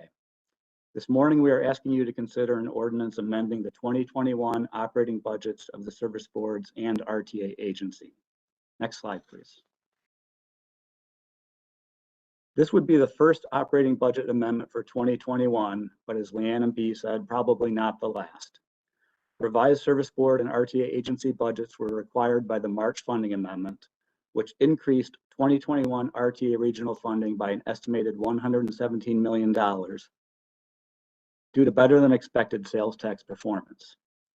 The March amendment also allocated the region's $486.2 million apportionment of CRISA funding to the service boards and ADA paratransit. The revised 2021 service board budgets were received in early May and vetted by staff. While each service board approached their revised budget a little differently, the proposed budgets are balanced and meet each of the RTA Act criteria for adoption. Next slide, please. The proposed budgets project system ridership of about 246 million for the full year, down only about 3% from the 2021 budget adopted in December. This chart shows the ridership assumed in the original and proposed budgets, and importantly, what percent of normal ridership, defined as 2019, that represents. We show that metric here in the red lettered boxes. While CTA and Pace Suburban Service left their ridership assumptions unchanged, Metro decreased both their ridership and operating revenue projections by about 30% versus the current budget, to around 22% of normal for the full year. As expected, the proposed ADA paratransit budget assumes ridership recovery to about 75% of normal, up significantly from the 60% of normal assumed in the current budget. Overall, regional ridership on the far right is assumed at about 44% of normal for the full year, down slightly from the current budget. Next slide, please. Proposed expense levels have generally increased from the current budget. CTA recognized year-to-date expense savings, but left their expenses unchanged for the balance of the year. CTA continues to operate a full schedule of service. Metra increased their projected expenses by $100 million to accommodate ongoing service reinstatements, which will continue to be implemented as demand warrants. It is important to note that despite this significant increase, Metra's proposed expense level of $800 million remains about 7% below their pre-COVID planned 2021 expense level of $855 million. Pace increased 2021 2021 expenses by 1.4 million to accommodate expanded service associated with the South Cook Fair Transit Initiative, while ADA paratransit expense was increased by 18.5 million to recognize higher purchase transportation expenses related to faster than anticipated recovery in ADA ridership. This proposed increase was expected and was one of the justifications for recommending allocation of some of the CRISA funding to ADA back in February. Finally, as for the RTA agency budget, the $1 million expense for one of the RTA's project management oversight or PMO projects was inadvertently netted down by $500,000 of grant revenue in the budget adopted in December. To correct this error, regional programs expense and agency grant revenue have each been increased by $500,000 in the proposed budget, leaving the RTA funding requirement unchanged. RTA debt service and joint self-insurance fund expenses are also unchanged in the proposed budget. In total, regional operating expenses are proposed to increase by $113 million or 3.7%. If approved, we will have a $3.1 billion regional budget instead of the $3.0 billion regional budget adopted by the board in December. Next slide, please. Just a quick review of the recovery ratios in the proposed budgets, which meet RTA board required levels and are essentially unchanged from the current budget. The service boards are including just under $700 million of CARES Act funding and now also CRISA funding in their operating revenue for purposes of meeting their required recovery ratios. These allowances were authorized by the May 2020 and March 2021 RTA funding amendments to offset ongoing fare revenue losses due to reduced ridership. The projected regional recovery ratio of 50.8% exceeds the statutory requirement and is up 0.1 of a point from the current budget due to a marginal increase in the budgeted CTA recovery ratio. Next slide, please. With this budget amendment, we can provide you with updated projections on the federal relief funding situation. Focusing on the first row of the table, the region's $1.4 billion of CARES Act funding is now projected to be almost exhausted as we approach 2022, with actual and projected drawdowns of about $700 million each in both 2020 and 2021. In March, the board allocated the $486.2 million of CRISA funding among the service boards. As shown in the second row of the table, the proposed 2021 budgets, specifically CTA and ADA, utilize nearly $270 million of that CRISA funding, but leave almost $220 million for use in 2022. A major caveat with these projections is that they will continue to change and likely improve as we adjust our sales tax projections for 2021. In other words, the $265 million of total leftover relief funding for 2022 that we show at the lower right of the table will likely increase if RTA sales tax and PTF funding continue to exceed the 2021 funding budget. Next slide, please. On this final slide, we show more detail on the federal relief funding drawdowns by service board. Total combined CARES and CRISA funding apportionments totaling almost $2 billion are shown by the stacked bar on the left for CTA, Metra, and PACE Suburban service. Each service board made significant CARES drawdowns in 2020, although much less than originally anticipated due to better than expected sales tax performance. Projected drawdowns in the proposed 2021 budgets are higher than 2020 as ridership starts to recover, but budgeted expenses have increased. The short bars on the far right show the amounts of CARES and CRISA funding expected to remain at the end of 2021. What is not shown is the approximately $1.5 billion of American Rescue Plan Act, or ARPA funding, apportioned to the broader Chicago UZA, but is yet unallocated to the RTA region and service boards. Bill Lackman will be discussing that further in the next agenda item. In summary, this slide tells us that the CARES and CRISA funding should get the service boards into 2022 at which point the ARPA funding will have to begin to support our transit system operations. I will close by asking the board to approve the 2021 regional budget amendment for the proposed CTA, Metra, Pace Suburban Service, ADA paratransit, and RTA agency operating budgets as contained in the 7B ordinance and schedules. That concludes my presentation. I'd be happy to address any questions the board may have. Back to you, Chairman Dillard. Thank you, Doug. Quite a year.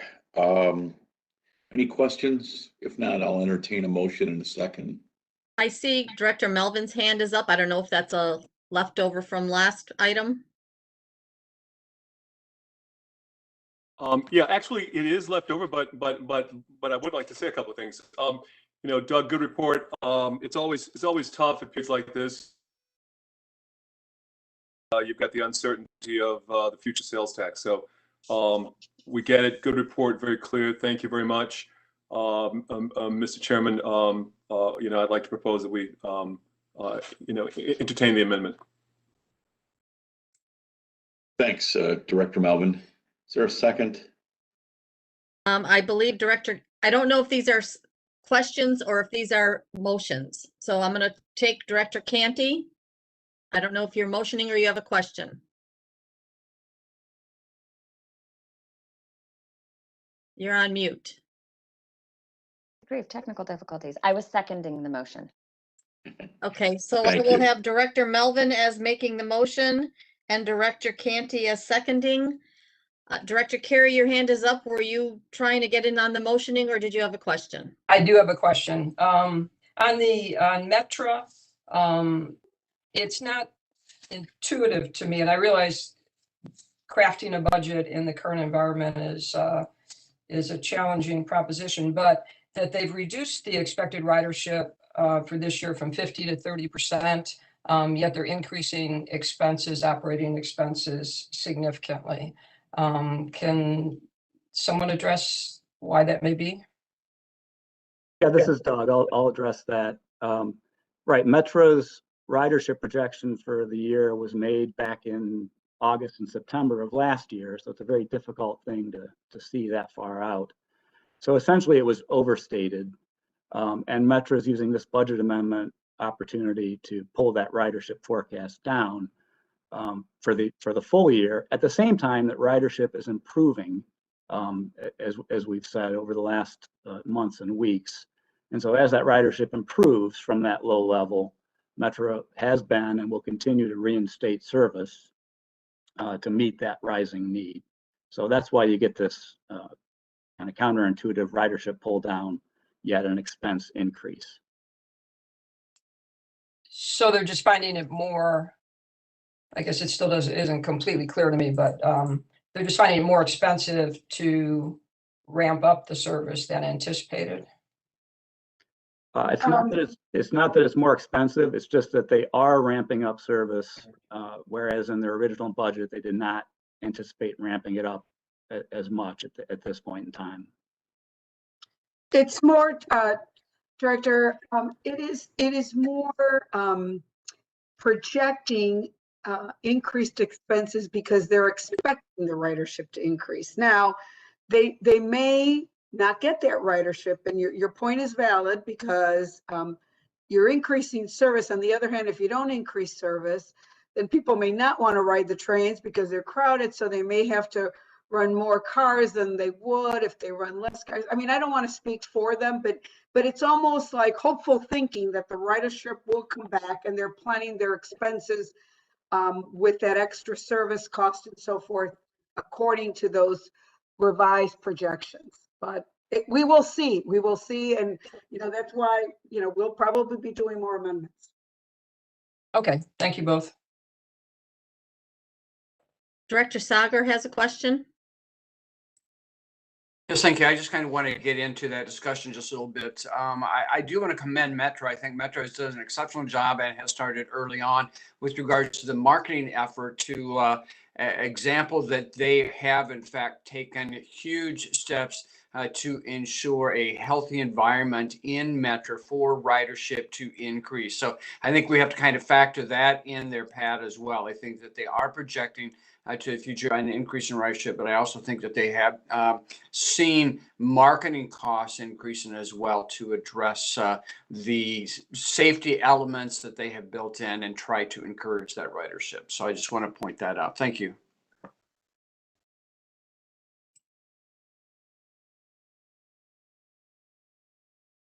Okay, Mr. Chairman, I don't see any additional hands raised.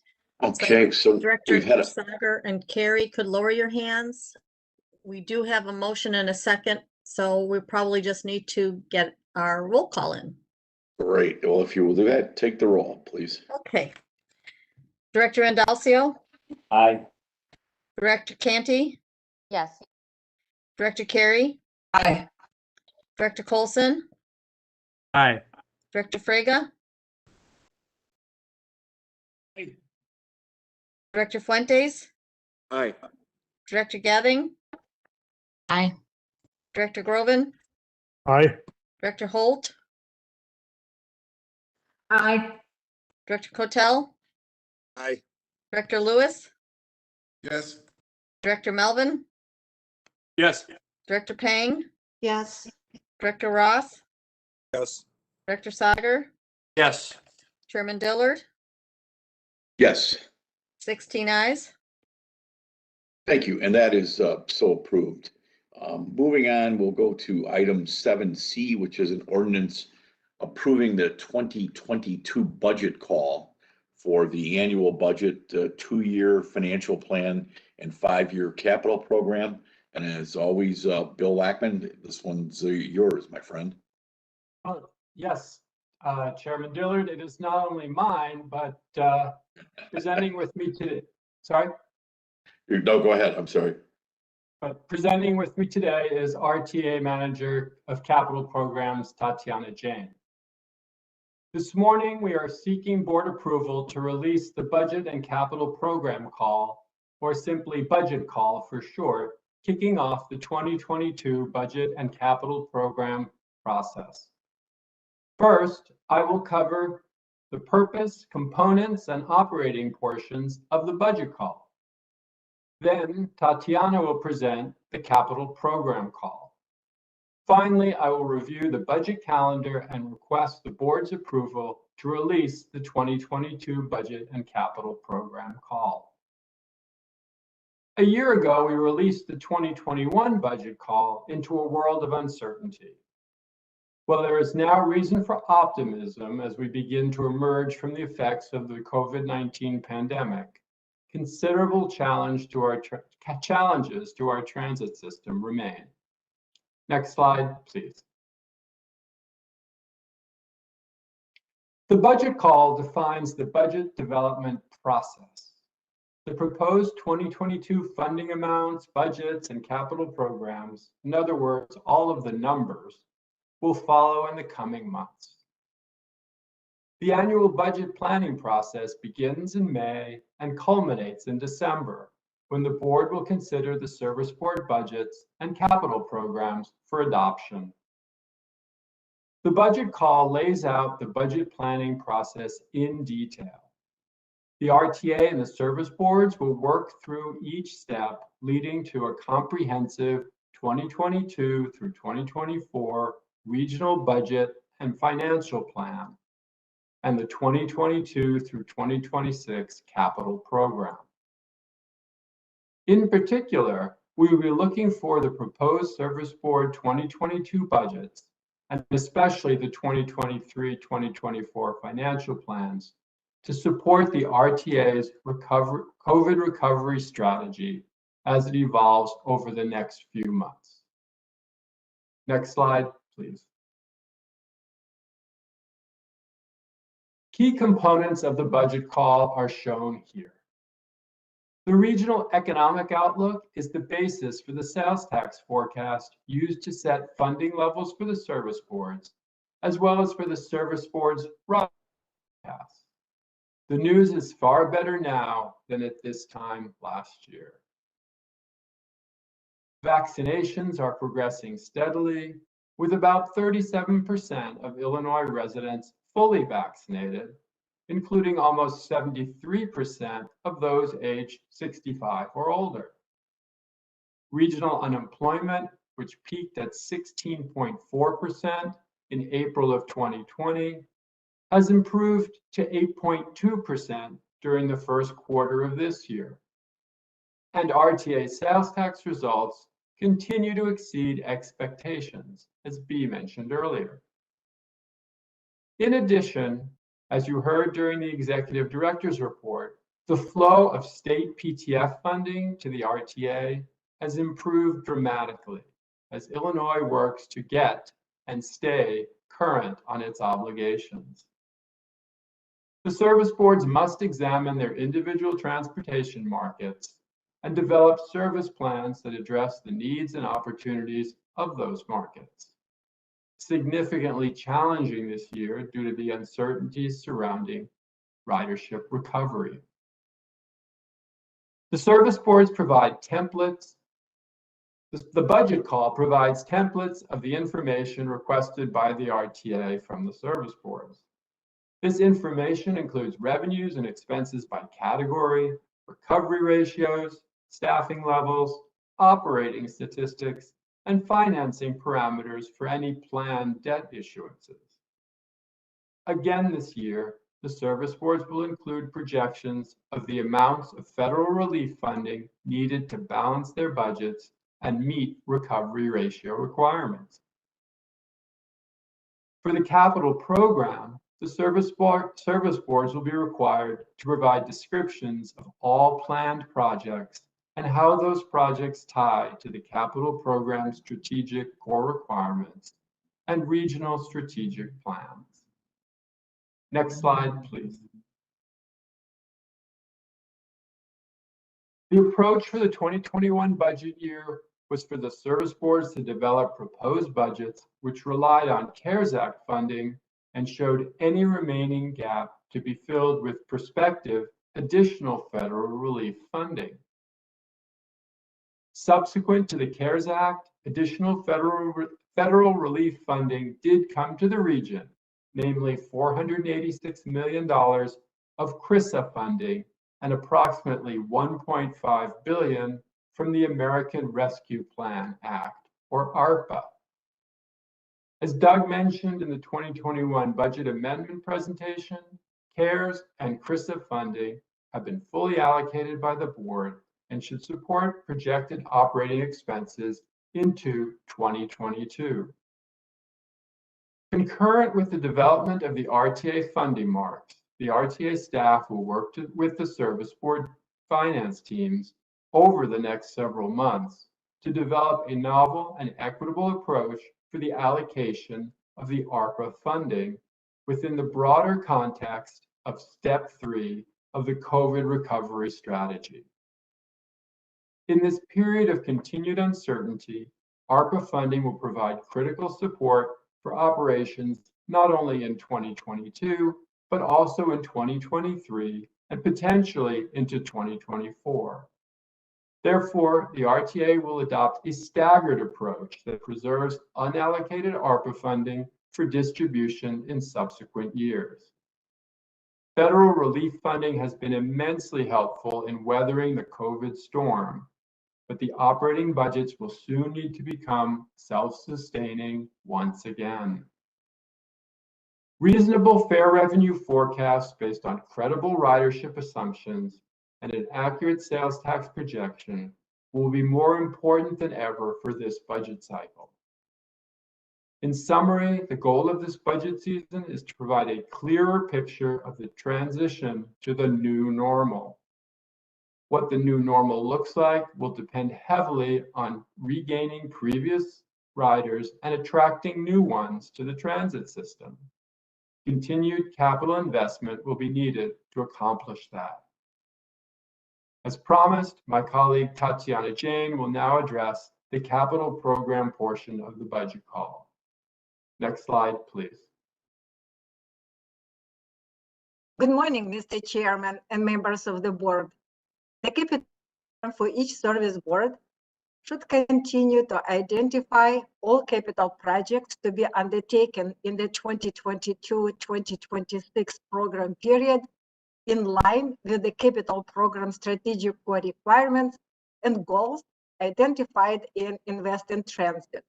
The RTA also requests that the service boards provide preliminary estimates of additional capital funding from local sources, service board funds, and service board bond issuances planned for the 5-year capital program. In addition to the 5-year capital program, each service board will be required to provide an updated set of 10-year priority projects that reflect the agency's top capital funding priorities. The full amounts of all state PAYGO and federal formula funding sources in years of 2025 and 2026 are temporarily allocated to the RTA and will be allocated to the service boards following the adoption of the performance-based capital allocation process that was mentioned in the executive director report. The RTA staff has worked with the service board and will present to you the proposed performance-based process to allocate those funds at the June board meeting, followed by a public comment period. The board will consider adopting the process at the July meeting. In addition to budgets and funding sources, the information required for capital projects include an estimated or actual project start date and completion date to monitor project status, the capital program strategic core requirements and goals that are most impacted by the project to communicate the impact of the capital program on achieving the goals and the requirements of Invest in Transit, the regional and agency plans that include the project to communicate the impact of capital program on achieving the goals of regional and agency plans. This year, the RTA has simplified the format for submitting capital program data and will work with the service boards to explain the process and answer questions. Other elements of the capital budget call process remain the same, including opportunities for public input that are noted in the budget calendar. And now back to Bill Lackman, who will present the budget calendar. Next slide, please. I will close with a summary of the 2022 budget call timeline. Relevant board meeting dates are shown here highlighted in blue. In July, the RTA plans to provide the service boards with preliminary estimates of the 2022 through 2024 RTA funding levels as a basis for discussions with the service board budget teams. Depending on the consistency of 2021 monthly sales tax results, we might need to delay providing these funding estimates until we have additional actual results from which to extrapolate trends. On August 19th, we intend to present the proposed funding amounts and recovery ratios to the RTA board for consideration. The need to gather as much information as possible before setting the funding levels might require this presentation be deferred to the September board meeting, this year held on the statutory deadline for adoption of the funding amounts, Wednesday, September 15th. The deadline for submission of service board proposed budgets and programs is Friday, October 15th, shown here in orange. This date strikes a balance between giving the service boards as much time as possible to develop their budgets, while still allowing sufficient time for RTA staff to analyze and consolidate the submissions into a proposed regional budget and capital program. Next slide, please. The service boards will conduct their budget and capital program public hearings in October and November. On November 18th, the service board leadership teams will present their budgets and capital programs to and field questions from the RTA board. RTA staff will conduct our budget and capital program public hearings and county board presentations in November and early December. Finally, on December 16th, we will ask the RTA board to consider the 2022 regional budget and 5-year capital program for adoption.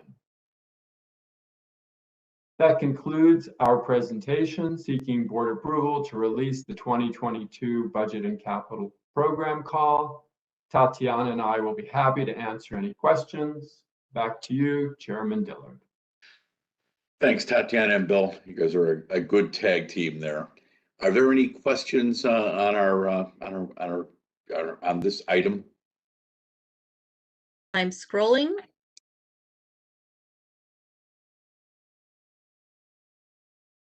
I do not see any hands raised. Great. So let's have a motion and a second if we could.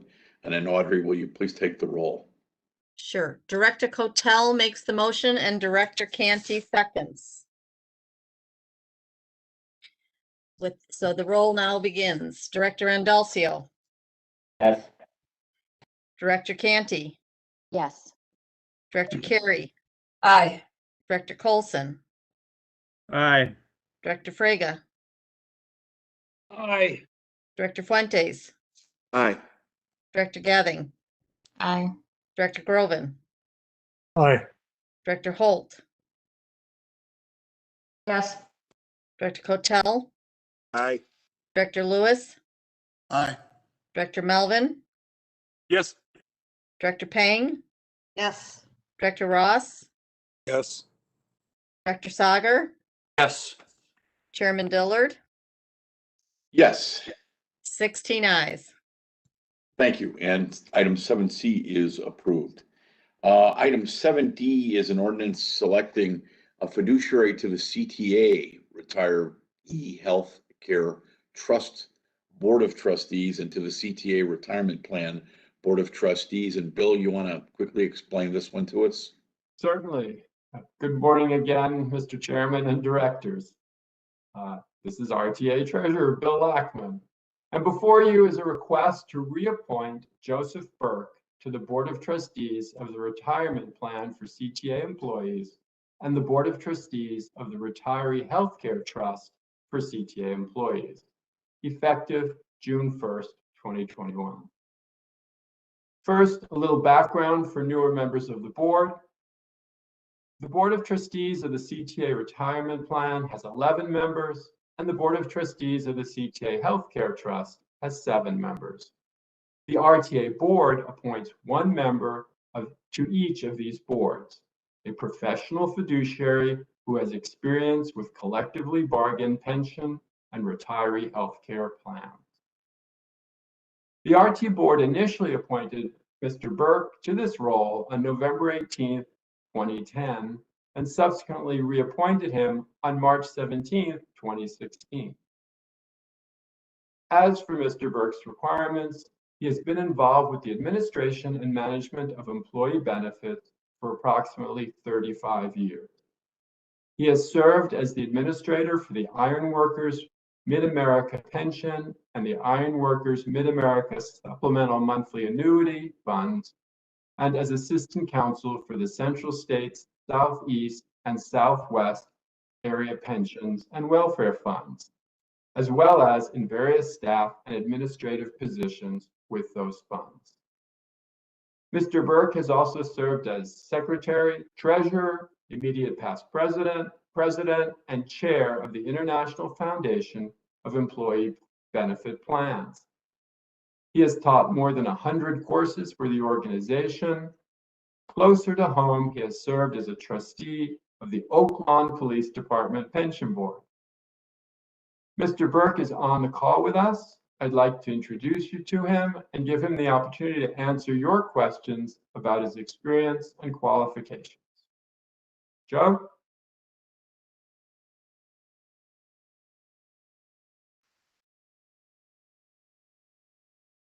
Joe, are you there? I just got it. Yeah, I'm here now. Yeah, I've Okay. just been unmuted. Great, thank you. Thank you, Chair, directors, staff, and management. It's a pleasure to be here today. In my 10+ years as an RTA appointed trustee to the boards of trustees for the retirement plan and the retiree healthcare trust, I'm very proud to have helped to steward both funds towards long-term stability.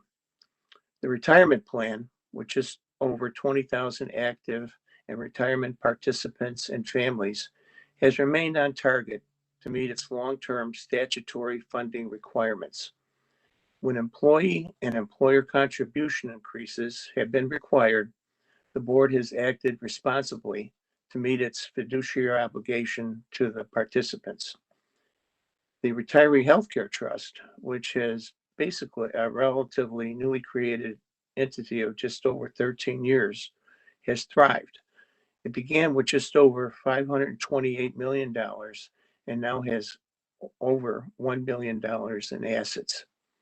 The Board of Trustees has acted responsibly on behalf of the 22,000 plus participants and their families to keep active employee contributions consistent and provide top-notch health care for our members and their families. I'm honored by the confidence that you've shown me in the past as a fiduciary, and I am ready to begin my next term. Thank you. Great, and thank you, Mr. Burke, for your service and willingness to continue to serve. Are there questions for him of the board? I'm checking, and I do not see any hands.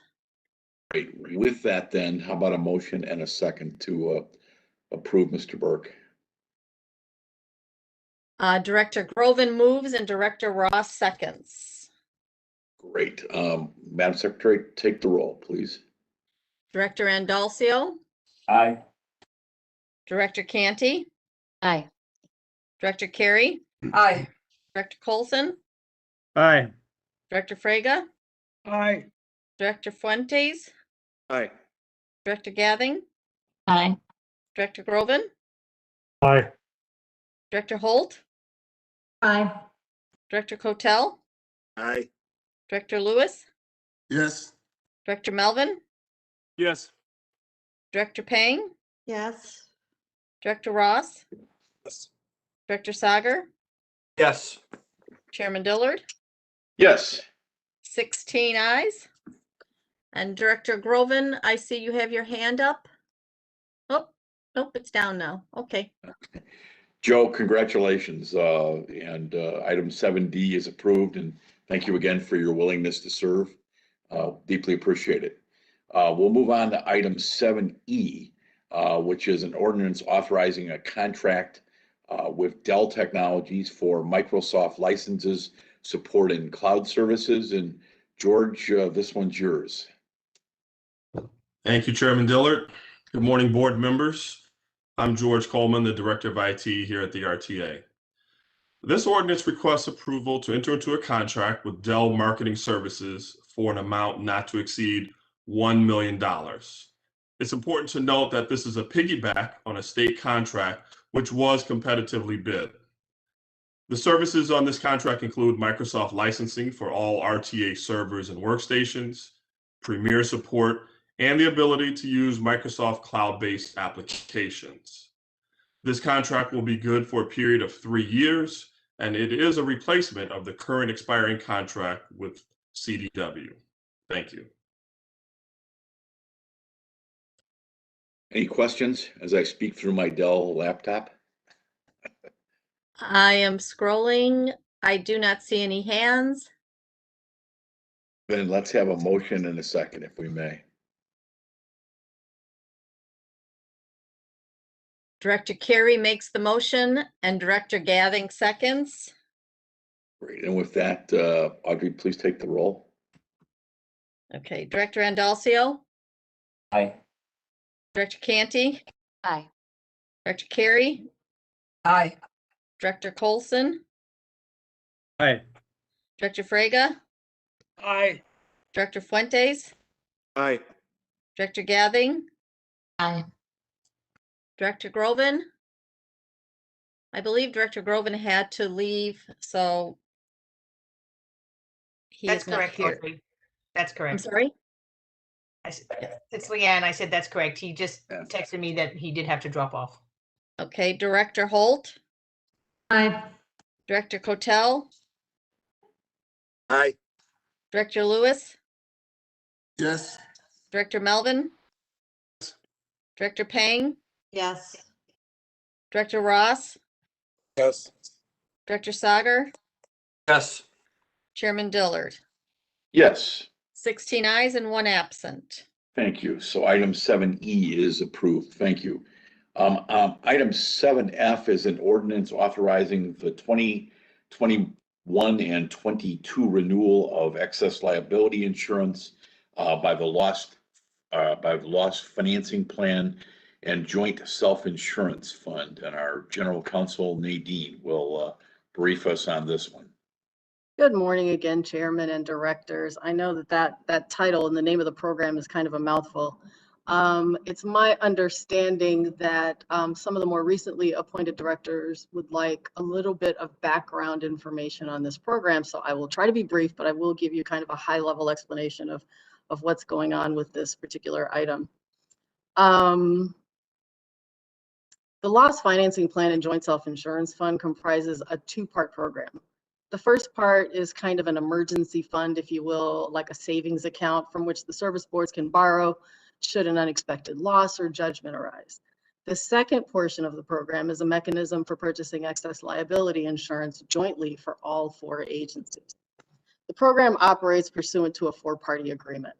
And together, those of us who represent each agency represent the region in our attempts to purchase insurance for the region. We also act as stewards of the fund. The insurance that we purchase covers losses from $15 to $100 million. The agencies are each otherwise insured for any losses below $15 million or above $100 million. To minimize their individual risk, each insurer only covers a small slice of the total $15 to $100 million pie. I know that part can be a little bit confusing. Hence the tower that you received as an attachment to the ordinance. For reasons that continue to bewilder me and experts in the area after 9 years of doing this, US markets largely will not cover transit at this level. So we purchased the bulk of our coverage overseas in the UK and in Bermuda. We use the services of a broker, Aon Risk Services, to assist us in this endeavor. And we've got 2 representatives from Aon on the line currently to answer any of your more specific market related questions. Each market or insurance company has a capacity limit or a total amount on which they can or are willing to cover in total. So for example, if I had an insurance company called the Lacombe Insurance Company, I might have the capacity to cover $100 million in total transit losses. That would mean I could not bind insurance to cover more than that for all the transit agencies that I insure combined. So pre-COVID, we experienced a severe hardening of the market due to losses experienced by insurers that had really nothing to do with our specific account or even with transit. The hardening has since been exacerbated by a major shrinking of the market, meaning that many insurers have less capacity to cover transit than in the past, or they folded up shop and left the market altogether. So post-COVID, due to severe declines in ridership, we would have expected premiums to decrease in a normal year. But the other types of losses I mentioned earlier and mentioned in the memo that you received are causing the markets to make up their losses, quite frankly, on the backs of claims-free accounts such as ours. We have 3 executives from Aon, as I mentioned earlier, on the line in case you do have more specific questions. You should know that they and we have been working really hard to obtain a renewal that's most favorable under these market conditions. Coverage expires on June 15th. Our next board meeting is June 17th, 2 days later. We can't allow excess liability coverage to lapse for the entire system. So we are asking for your approval to renew coverage in substantially the form that's indicated in the tower attached to your ordinance. As mentioned in the memo, sometimes last minute shifts can occur in the market that require one insurer to be replaced with another or to move elsewhere on the tower. But the total amount of premiums will not change without board approval. I'm happy to take any questions. Great, thank you, Nadine. Any questions for Ms. Lacombe or the representatives from Aon, our brokers? Director Andalcio has his hand raised. Morning, David. Thank you, Nadine. What constitutes a loss? Any number of occurrences can trigger a loss. Typically, they would be accidents. Getting a little bit of feedback. Typically, they would involve accidents, a strike, an accident between vehicles, damage to property or vehicles, certainly damage to a person or a rider or customer or a third party. Thank you.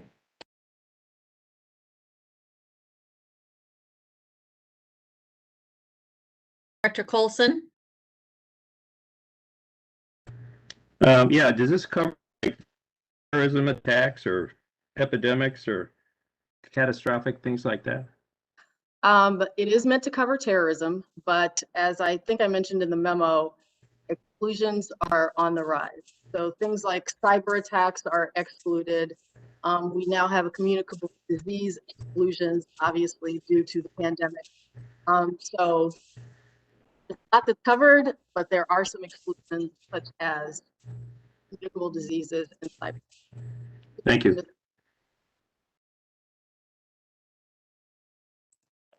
Director Lewis.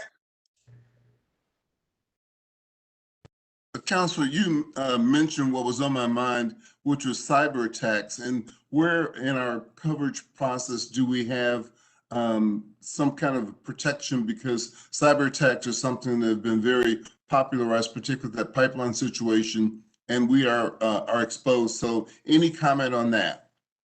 We do actually have cyber coverage. It's completely outside of this program. It's at a much lower attachment point than this. We typically wouldn't expect at the RTA to see losses at this level, but we do have coverage at a lower level.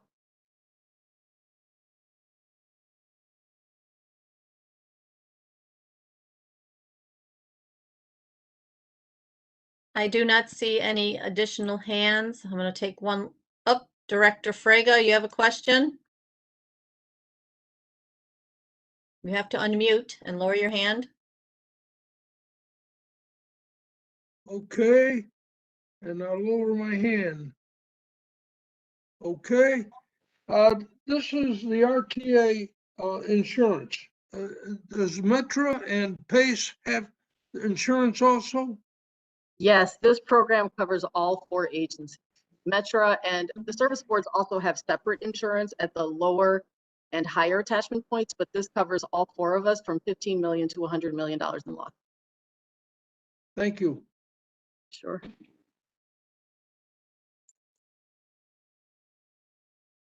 Okay, please remute yourself, Director Fraga.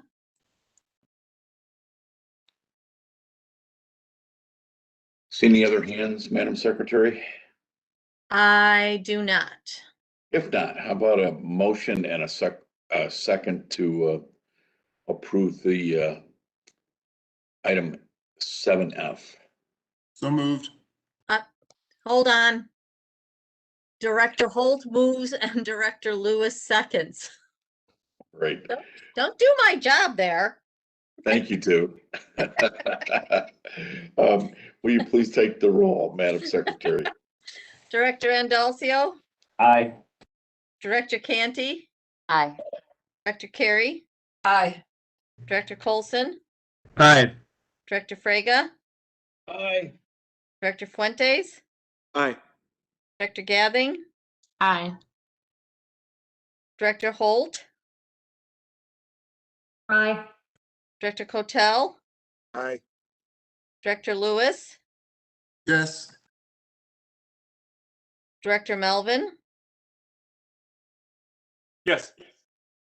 Director Pang. Yes. Director Ross.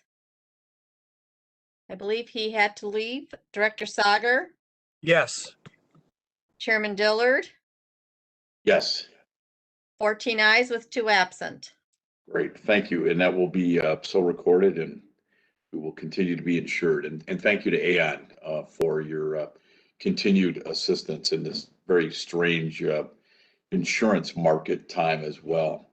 Moving on to item 7G, that's an ordinance authorizing negotiation and execution of various task orders necessary to implement the RTA 2021 audit plan. And before I turn this over, I want to congratulate Lori Newman. She's going to leave the RTA on June 1st to join PACE as its Chief Financial Officer. What a great opportunity and accomplishment for Lori. I want to thank you, Lori, for everything you've done for the RTA, our agency, first in your management role in capital programming, local planning, and grant managements, and more recently as our Chief Officer. Good luck to you. I am always proud of when the RTA staff moves on to what I think here is definitely a bigger and better thing for you. And I'm so happy that you're going to continue to cross-pollinate with us in the service of public transportation. But Lori, congratulations. This is a great achievement and well-deserved. And I'll sleep better knowing you're at PACE. So with that, this item is yours. Thank you so much, Mr. Chairman. Good morning, again, Mr. Chairman, the directors. I am Lori Newsom, Chief Auditor for the RTA, and I appreciate the opportunity to be with you this morning. And I do really appreciate those kind words that you shared, Mr. Chairman, about my experience here at the RTA and moving on to PACE as the Chief Financial Officer. So for this particular agenda item, the detailed information was included in your board package in advance of today's meeting. It does support the RTA 2021 audit plan that was presented to you in February of this year. So I'll be happy to answer any questions that you have on this particular agenda item. Great. Any questions for Ms. Newsom?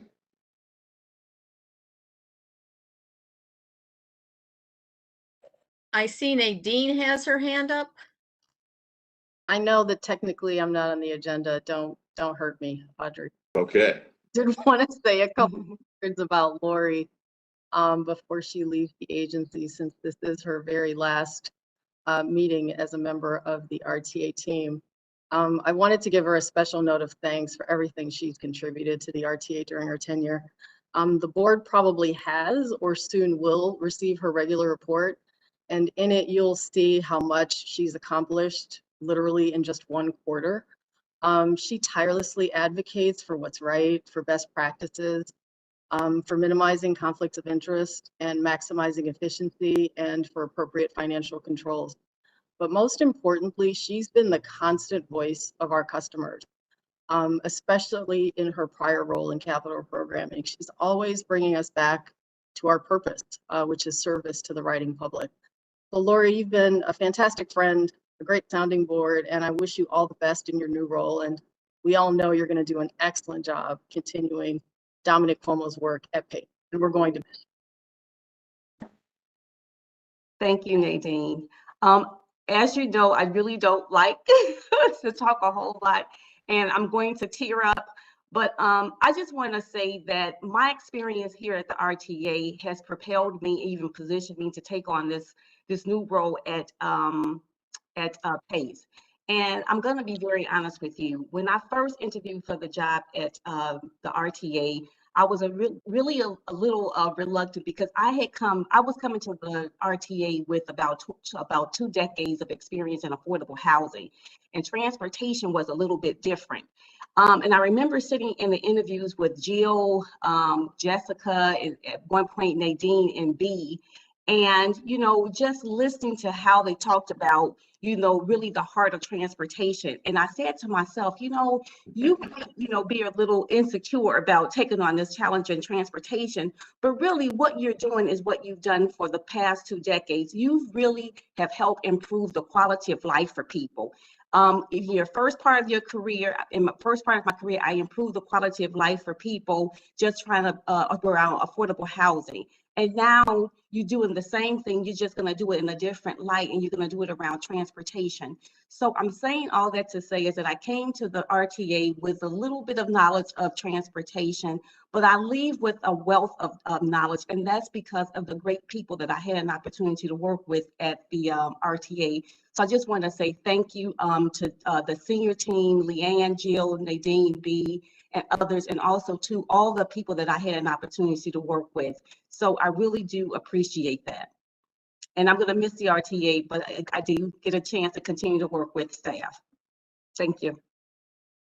Lori, thank you so much. We also have the head of our audit committee, Director Colson.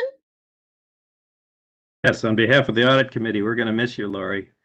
And the items that's before the board now, actually 7G includes, among its other auditing tasks, a look at the cybersecurity, which was brought up during a discussion of the last item. And the idea is to try to prevent cyber attacks by taking a look at all the systems we have in place and see if there's any way to improve that. So that's an important part of what Lori has been doing for us. The board members should have received her last audit report, and it's a resource for board members if you have questions or thoughts on the whole internal audit function. So I would at least keep it in your cyber files. So thanks for everything, Lori, and I hope our paths will continue to cross. Thank you so much. It's been a pleasure working with you, Director Colson. Director Colson, can I take that as a motion to approve this? Yes. About a second. And it can't be you, Nadine. Director Pang seconds. Thank you, Sarah. With that, we wish you well. We'll see you again down the road, so to speak, in mass transit. And we're very proud of you, and thank you. Take the roll, Madam Secretary. Director Andalcio. Aye. Director Canty. Aye. Director Carey. Aye. Director Colson. Aye. Director Frega. Aye. Director Fuentes. Aye. Director Gathing. Aye. Director Holt. Aye. Director Cotel.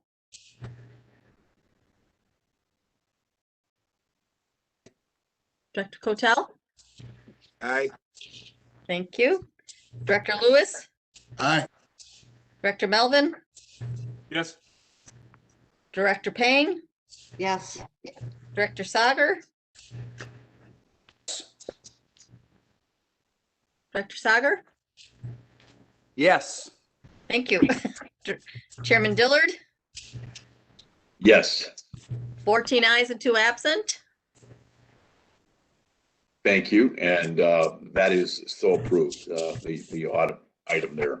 We'll move on to item 7H, which is an ordinance authorizing a contract amendment with Res Publica for their marketing services with us. And I think, Tina, are you going to do this one? I am. Good morning, Chairman. Good morning. My name is Tina Smith. I'm the Director of Communications here at the RTA. The proposed ordinance authorizes the execution of a contract amendment with Res Publica Group for a purpose of developing promotional messaging to support transit recovery.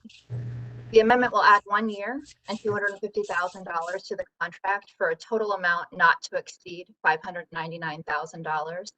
I should note that the materials that were originally posted on our website stated that the not to exceed amount was incorrect. They were incorrect at $699,000, and that has since been corrected. I'm happy to answer any questions. Any questions? I am scrolling. Lori could put her hand down. I see no questions. Great. How about a motion and a second on this one? Director Andalcio moves and Director Fuentes seconds. Thank you. Please take the roll, Madam Secretary. Director Andalcio. Aye. Director Canty. Aye. Director Carey. Aye. Director Colson. Aye. Director Frega. Aye. Director Fuentes. Aye. Director Gathing. Aye. Director Holt. Yes. Director Cotel. Aye. Director Lewis. Aye. Director Melvin. Director Pang. Yes. Director Sauger, Yes. Chairman Dillard, Aye. 14 ayes and 2 absent. Thank you. Let's move on to item 7I, which is the approval of travel expense reimbursements. Any questions or comments on this one? If not, how about a motion and a second on our final action item here? Director Cotel moves and Director Holt seconds. Thank you, too. Take the roll, please, Madam Secretary. Director Andalcio, Yes. Director Canty, Aye. Director Carey, Aye. Director Colson, Aye. Director Frega, Aye. Director Fuentes, Aye. Director Holt, Yes. Director Cotel, Aye. Director Lewis, Yes. Director Melvin, Yes. Director Pang, Yes. Director Sauger, Yes. Chairman Dillard. Aye. 14 ayes and 2 absent. Thank you, and that will be so approved. Item 8 is new business. We have any new business to come before the board today? I do not see any hands. Okay.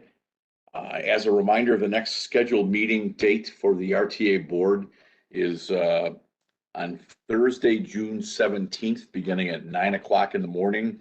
We'll see how the COVID status is at that time, and we will let you know.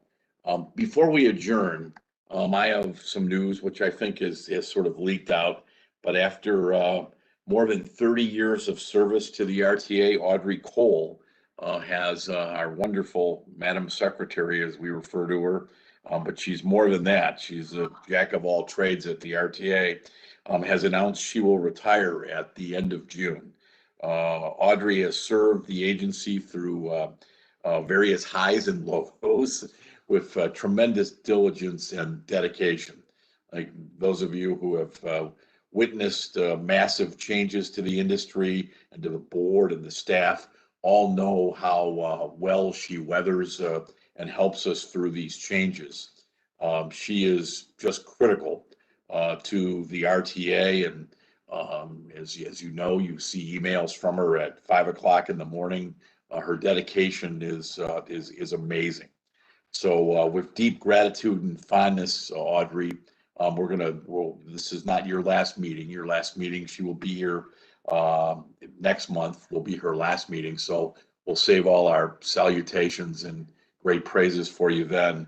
But I did want to let the board know that that you have, and I think I sent it back to you saying the old White Sox saying, "Say it ain't so," with a teardrop. But we can't tell you, Audrey, what a huge part of our operation you've been, and we'll salute you next month. But I just wanted to let the board know that next month will be your last meeting, and it'll be emotional. But we can't thank you enough for your service, and you've had a year of some great change. So with your marriage with your dad. It's been an emotional roller coaster, but we love you, and we'll salute you next month. But I just wanted to let the board know that Leanne and I have, with great mixed emotions, accepted her letter that says she's going to retire at the end of June. So with that, if there's no further business to come before the public session of the board, I'll entertain a motion and a second to adjourn.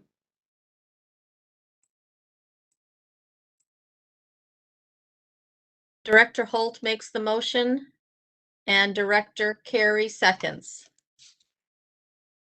Thank you, too. And with that, all those in favor signify by hitting the leave meeting button. How's that? The motion is adopted to adjourn. Madam Secretary. Thank you, Audrey.